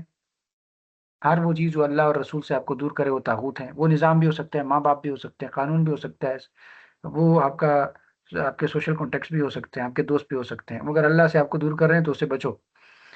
آگے ہیں جی سورۃ النحل، صبر کرو اور اپنے رب کے بھروسے پر ہر کام کرو، اور دو خدا نہ بناؤ، خدا تو بس ایک ہی ہے لہٰذا اسی سے ڈرو۔ دو خدا نہ بناؤ کا کیا مطلب؟ اس زمانے میں لوگوں نے بت بنائے تھے، عیسائیوں نے عیسیٰ علیہ السلام کو بنایا تھا۔ آپ کو کیا کہہ رہے ہیں؟ مجھے اور آپ کو کیا کہہ رہے ہیں؟ مجھے اور آپ کو یہ کہہ رہے ہیں کہ بھائی دو خدا نہ بناؤ، پیسوں کو خدا نہ مانو، نماز اللہ کے لیے اور پیسے کے لیے۔ پھر آپ کہتے ہیں پیسہ ہی سب کچھ ہے، پیسہ ہوگا تو یہ کام ہوگا۔ بھروسہ ذرا پیسے پہ ہے، ٹیکنالوجی پہ اتنا بھروسہ ہے کہ خدا بھول گئے ہیں۔ تو دو خدا کیوں بنا رہے ہیں؟ یہ دھورنگی کیوں ہے؟ جب رب ہی سب کچھ ہے، رب کی بندگی ہو رہی ہے، نماز رب کے لیے ہو رہا ہے، تو باقی سب کچھ بھی اللہ سے امید کیوں نہیں ہے؟ ہر چیز کو اس کی حیثیت میں رکھو، دو خدا نہ بناؤ، تین نہ بناؤ، چار نہ بناؤ، رب کے ساتھ دوسروں کو شریک ٹھہرا کر اللہ کی احسان کی ناشکری نہ کرو۔ یہ تو نمک حرامی ہے نا، کہ پال وہ رہا ہے، کھانا وہ دے رہا ہے، کریٹر وہ ہے، اور پوری نعمتوں کا اس نے آپ کے لیے جو ہے وہ اظہار فرمایا، اور اب آپ اس کے ساتھ کسی اور کو شریک ٹھہرا، ناشکری ہو گئی ہے۔ اپنے برے کرتوتوں کو خوشنما بنا کر مت دکھاؤ۔ کبھی کبھی ہوتا ہے نا ہمارے اندر کوئی غبی فعل ہوتی ہے، کوئی برائی ہوتی ہے، ہم اس کو اچھا بنا کے پیش کرتے ہیں، نہیں نہیں سر یہ تو ایسا ہے نا، یہ تو ایسا ہے، ایسا کرتے ہوں۔ اصل کی برائی آپ کے اندر ہے تو اس برائی کو اچھا بنا کے پیش نہ کرے، اس کو ایکسپٹ کرے کہ یہ برائی ہے، یہ میری کمزوری ہے، اس کمزوری کی وجہ سے ادارہ پروموٹ نہیں ہو رہا ہے، اس کمزوری کی وجہ سے امت مسلمہ کو نقصان ہو رہا ہے، تو لہٰذا میں اس کو چھوڑ دوں۔ اور یہ آیت آپ میں سے ہر ایک نا اپنے انفرادی طور پر یہ آیت آپ میں سے ہر ایک سے گفتگو کر رہی ہے کہ اللہ فرما رہے ہیں کہ اپنے برے کرتوتوں کو خوشنما بنا کر مت دکھاؤ۔ تو یہ اب کردار سازی کی بہت اہم بات ہے کہ آپ میں سے ہر ایک جانتا ہے، میں تو ہر ایک کے دل میں نہیں ہوں نا کہ کون کس بات کو خوشنما بنا کر پیش کرتا ہے، شاید آپ میں سے بہت ساری بیویاں ایسی ہو جو اپنی بری عادت کو اچھی بنا کر اپنے شوہر کو پیش کرتی ہو. آپ میں سے بہت سارے ایسے ہوں گے جو اپنے ساس کے سامنے اپنی برے کرتوتوں کو اچھا بنا کے پیش کر رہی ہوں گی. اس کا تو مجھے نہیں پتا. تو اس آیت کو ذرا پکڑے، اس آیت کو نیچے اپنے نوٹس میں لکھیں، غور کریں کون سی ایسی چیزیں ہیں جس کے اندر میں ملوث ہوں اور اس کو میں اچھا بنا کے پیش کرتا ہوں. اپنے بچوں کے سامنے اپنے اس کرتوت کو اچھا بنا کے پیش کر رہی ہوں. خلوت میں جب وہ کام کرتی ہوں، جب کوئی برائی ہوتی ہے اس میں بڑی ملوث ہوتی ہوں، لیکن لوگوں کے سامنے وہ میں اچھا بنا کے پیش کرتی ہوں. تو یہ آپ کے لیے نا آج کی کردار سازی کا اہم پوائنٹ ہے. اس آیت پہ مزید غور آپ نے خود کرنا ہے. اسی طرح اور اللہ کو چھوڑ کر ان کی عبادت نہ کرو جن کے ہاتھ میں نہ آسمانوں سے انہیں کچھ بھی رزق دینا ہے اور نہ زمین سے. یعنی اس کے پاس نہ رزق دینے کا کوئی اختیار ہے نہ کچھ اور ہے، اس کو کیوں پوچھتے ہو؟ اس طرح کان، آنکھیں اور سوچنے والے دل دینے پر اللہ کا شکر ادا کرو. جو اللہ نے آپ کو کان دیے، آنکھیں دیے، اور اس پہ بڑی ڈیٹیل سے گفتگو ہو سکتی ہے کہ اللہ کا شکر کیسے ادا کیا جا سکتا ہے. میں نے پہلے سیشن میں تھوڑی سی توجہ دلائی تھی کہ کان وہاں استعمال ہو جہاں اللہ کا حکم ہے، آنکھیں وہاں استعمال ہو جہاں اللہ کا حکم ہے، دل جو ہے اس میں وہ سوچے ہو جو اللہ چاہتا ہے. اسلام کی بلندی، اعلی کلمت اللہ، اقامت دین، دین کی ترویج اور ارشاد، پازیٹیو تھنکنگ، یعنی یہ اچھی سوچ آپ کے دل کے اندر موجود ہو. اور اللہ کی نعمتیں پہچاننے کے بعد منکر اور ناشکرے نہ بنو. آپ کو پتا ہے کہ سب کچھ اللہ نے دیا. میں نے آج جو آپ کو اسائنمنٹ دی ہے، آپ اگر یہ اسائنمنٹ کر لیتے ہیں، نعمتیں لکھ لیتے ہیں، ریٹن فارم میں آپ کے سامنے آ جاتی ہیں، اور اس کے بعد یہ آپ ناشکرے بن جاتے ہو، منکر بن جاتے ہو. اللہ کہتے ہیں نہیں، آپ کو پتا ہے کہ یہ نعمتیں ہیں تو ناشکرے نہ بنو نا. اور نہ خود کفر کی راہ اختیار کرو، نہ ہی دوسروں کو اللہ کی راہ سے روکو. اور عادل، احسان و صلہ رحمی، اور بدی اور بے حیائی اور ظلم سے رک جاؤ. اب دیکھیں یہ وہ آیت ہے ان اللہ یامر بالعدل والاحسان. تفصیل سے میں نے ادھر گفتگو کی کہ 3 چیزوں کا حکم ہے، 3 چیزوں سے منع کیا گیا ہے. اللہ کے عہد کو پورا کرو جب تم نے اس سے کوئی عہد باندھا ہو، اور اپنی قسمیں پختہ کرنے کے بعد توڑ نہ ڈالو، یعنی مت توڑو. اپنی قسموں کو آپس کے معاملات میں مکر و فریب کا ہتھیار نہ بناؤ. اللہ کو، یعنی ہم ہر وقت قسم کھاتے رہتے ہیں نا، اور اس قسم کے موضوع پر تفصیل سے میں پچھلے ریسسٹوں میں گفتگو کر چکا ہوں کہ قسم کے 3 اقسام ہیں. بہرحال یہاں پہ وہی منع کیا جا رہا ہے کہ اس کو عادت نہ بناؤ، اور قسم کھا کر آپس میں فریب بھی نہ دو کہ آپ قسم کھاتے ہیں اور پھر بعد میں اس کو توڑتے ہیں اور لوگوں کو فریب دیتے ہیں. اور لوگوں کو اللہ کے راہ سے نہ روکو، اور اللہ کے عہد کو تھوڑے سے فائدے کے لیے مت بیچو. اب تھوڑے سے فائدے کا مطلب کیا ہے؟ کہ اس کا مطلب یہ نہیں کہ تھوڑے سے فائدے کے لیے مت بیچو اور زیادہ فائدے کے لیے بیچو. اس کا ہرگز یہ مطلب نہیں. اس کا مطلب یہ ہے کہ دنیا کی ہر چیز اللہ کے مقابلے میں ہیچ ہے، نیچ ہے، کوئی معنی نہیں رکھتی. تو اگر آپ پوری دنیا بھی خرید لیں نا تب بھی اس کی کوئی معنی نہیں ہے، اس کی کوئی ویلیو اور قدر نہیں ہے. اسی طرح اللہ کے آیات کو مانو تاکہ صحیح بات تک پہنچنے کی توفیق مل جائے، اور دل کی رضامندی سے کفر قبول کر کے اللہ کے غضب کے مستحق مت بنو. اب یہ اہم پوائنٹ کیا مطلب ہے؟ ہمیں تو یہ لگتا ہے کہ جناب علی میں تو کفر نہیں اختیار کر رہی، لیکن پوائنٹ یہ ہے نا کہ ہم میں سے بہت سارے ایسے لوگ ہیں جو کفر عملی اختیار کر رہے ہوتے ہیں. اب کفر کے 2 اقسام ہیں. ایک ہے اعتقادی کفر. اعتقادی کفر یہ ہے کہ ہم عقیدتاً کہے کہ نہیں بس نہیں مانتا، جی کفر ہے نا، انکار. جو اس طرح کافر کرتے ہیں وہ عملی طور پر انہوں نے انکار کیا ہے تو بات ختم ہے. واضح طور پر وہ اعلان برات کرتے ہیں کہ میں اللہ کو، رسول کو، قیامت کو، آخرت کو نہیں مانتا. اور جب نہیں مانتا تو واضح لکیر آ گئی. لیکن ایک مسلمان ہے جو اللہ کو مانتا ہے، کہتے لا الہ الا اللہ محمد رسول اللہ، سب کچھ اقرار کر کے، رجسٹریشن کر کے، فارم فل کر کے، سائن کر کے، اسلام کے اندر داخل ہو کے پھر اعمال وہ کرتے ہیں کہ وہ اعمال اللہ کے خلاف ہے، اللہ کے قانون کے خلاف، اللہ کے احکامات کے خلاف، اللہ کے رسول کے خلاف. تو یہ عملی طور پر منکر ہے، عملی طور پر باغی ہے، عملی طور پر سرکش ہے. تو اللہ کہہ رہے ہیں کہ دل کی رضامندی سے یہ جو کفر عملی تم قبول کر رہے ہو، اس کی وجہ سے اللہ کے غضب کے مستحق مت بنو. اگر ایسا کرو گے بار بار تو اللہ کا غضب آئے گا اور اللہ کا عذاب آئے گا. اسی طرح اللہ تعالیٰ کی خاطر جو بھی قربانی دینی پڑے وہ دل سے دو، اور اس راہ میں جو مشکلات آئیں تو اس پر صبر کرو. صبر کی تلقین ہے کہ آپ علیہ کلمت اللہ کا کام کر رہے ہیں تو آپ پھر صبر سے کام لیں. اور اللہ نے جو کچھ حلال پاک رزق تم کو بخشا ہے اسے کھاؤ اور اللہ کے احسان کا شکر ادا کرو. اسپیشلی رمضان کے اندر ہم جتنی نعمتیں اللہ دیتا ہے نا تو اس پہ اللہ کا ضرور شکر ادا کرنا چاہیے. پھر مردار اور خون اور سور کا گوشت اور وہ جانور جس پر اللہ کے سوا کسی اور کا نام لیا گیا ہو یہ حرام ہے، انہیں مت کھاؤ، منع کیا گیا ہے۔ پھر قانونی الہی کی خلاف ورزی کی خواہش کے بغیر اور حد ضرورت سے تجاوز نہ کر کے بقدر ضرورت حالت اضطراری میں حرام چیزوں کو کھا سکتے ہیں، یہ پہلے بھی یہ بیان ہو چکا ہے۔ اور یہ جو تمہاری زبانیں جھوٹے احکام لگایا کرتی ہیں کہ یہ چیز حلال ہے وہ حرام ہے، تو اس طرح کے حکم لگا کر اللہ پر جھوٹ مت مان لو۔ جس طرح ہم بھی کہتے ہیں نا، پتہ نہیں ہوتا اور ہم کہتے ہیں یہ حلال ہے، اسلام میں یہ ہے، تو جو چیز ہمیں پتہ نہیں ہے تو اللہ پر جھوٹ نہیں باندھنی چاہیے۔ اور جہالت کے بنا پر برا عمل ہو جائے تو توبہ کر کے اپنے عمل کی اصلاح کر، غلطی ہو گئی، پتہ نہیں تھا تو خلق الانسان ضعیفا، کوئی بات نہیں، اللہ کہتے ہیں رجوع کرو، توبہ کرو، میرے در پہ آ جاؤ اور یکسو ہو کر ابراہیم علیہ السلام کے طریقے پر چلو، یعنی ملت ابراہیمی کو اختیار کرو، اور لوگوں کو اپنے رب کے راستے کی طرف بلاؤ دانش مندی اور عمدہ نصیحت کے ساتھ۔ ادعو الی سبیل ربک بالحکمہ، یہ حکم ہے۔ اور اسی طرح اگر تم لوگ بدلہ لے لو تو بس اسی قدر لے لو جس قدر تم پر زیادتی کی گئی ہے، لیکن اگر تم صبر کرو تو یقیناً یہ صبر کرنے والوں کے حق میں بہتر ہے۔ یعنی جب آپ پر ظلم کیا گیا تو جتنا ظلم کیا گیا اتنا ہی آپ بھی ظلم کرو، اتنا ہی آپ بدلہ لو، زیادتی نہ کرو، حد سے تجاوز نہ کرو، اس سے اللہ رب العالمین منع فرماتا ہے۔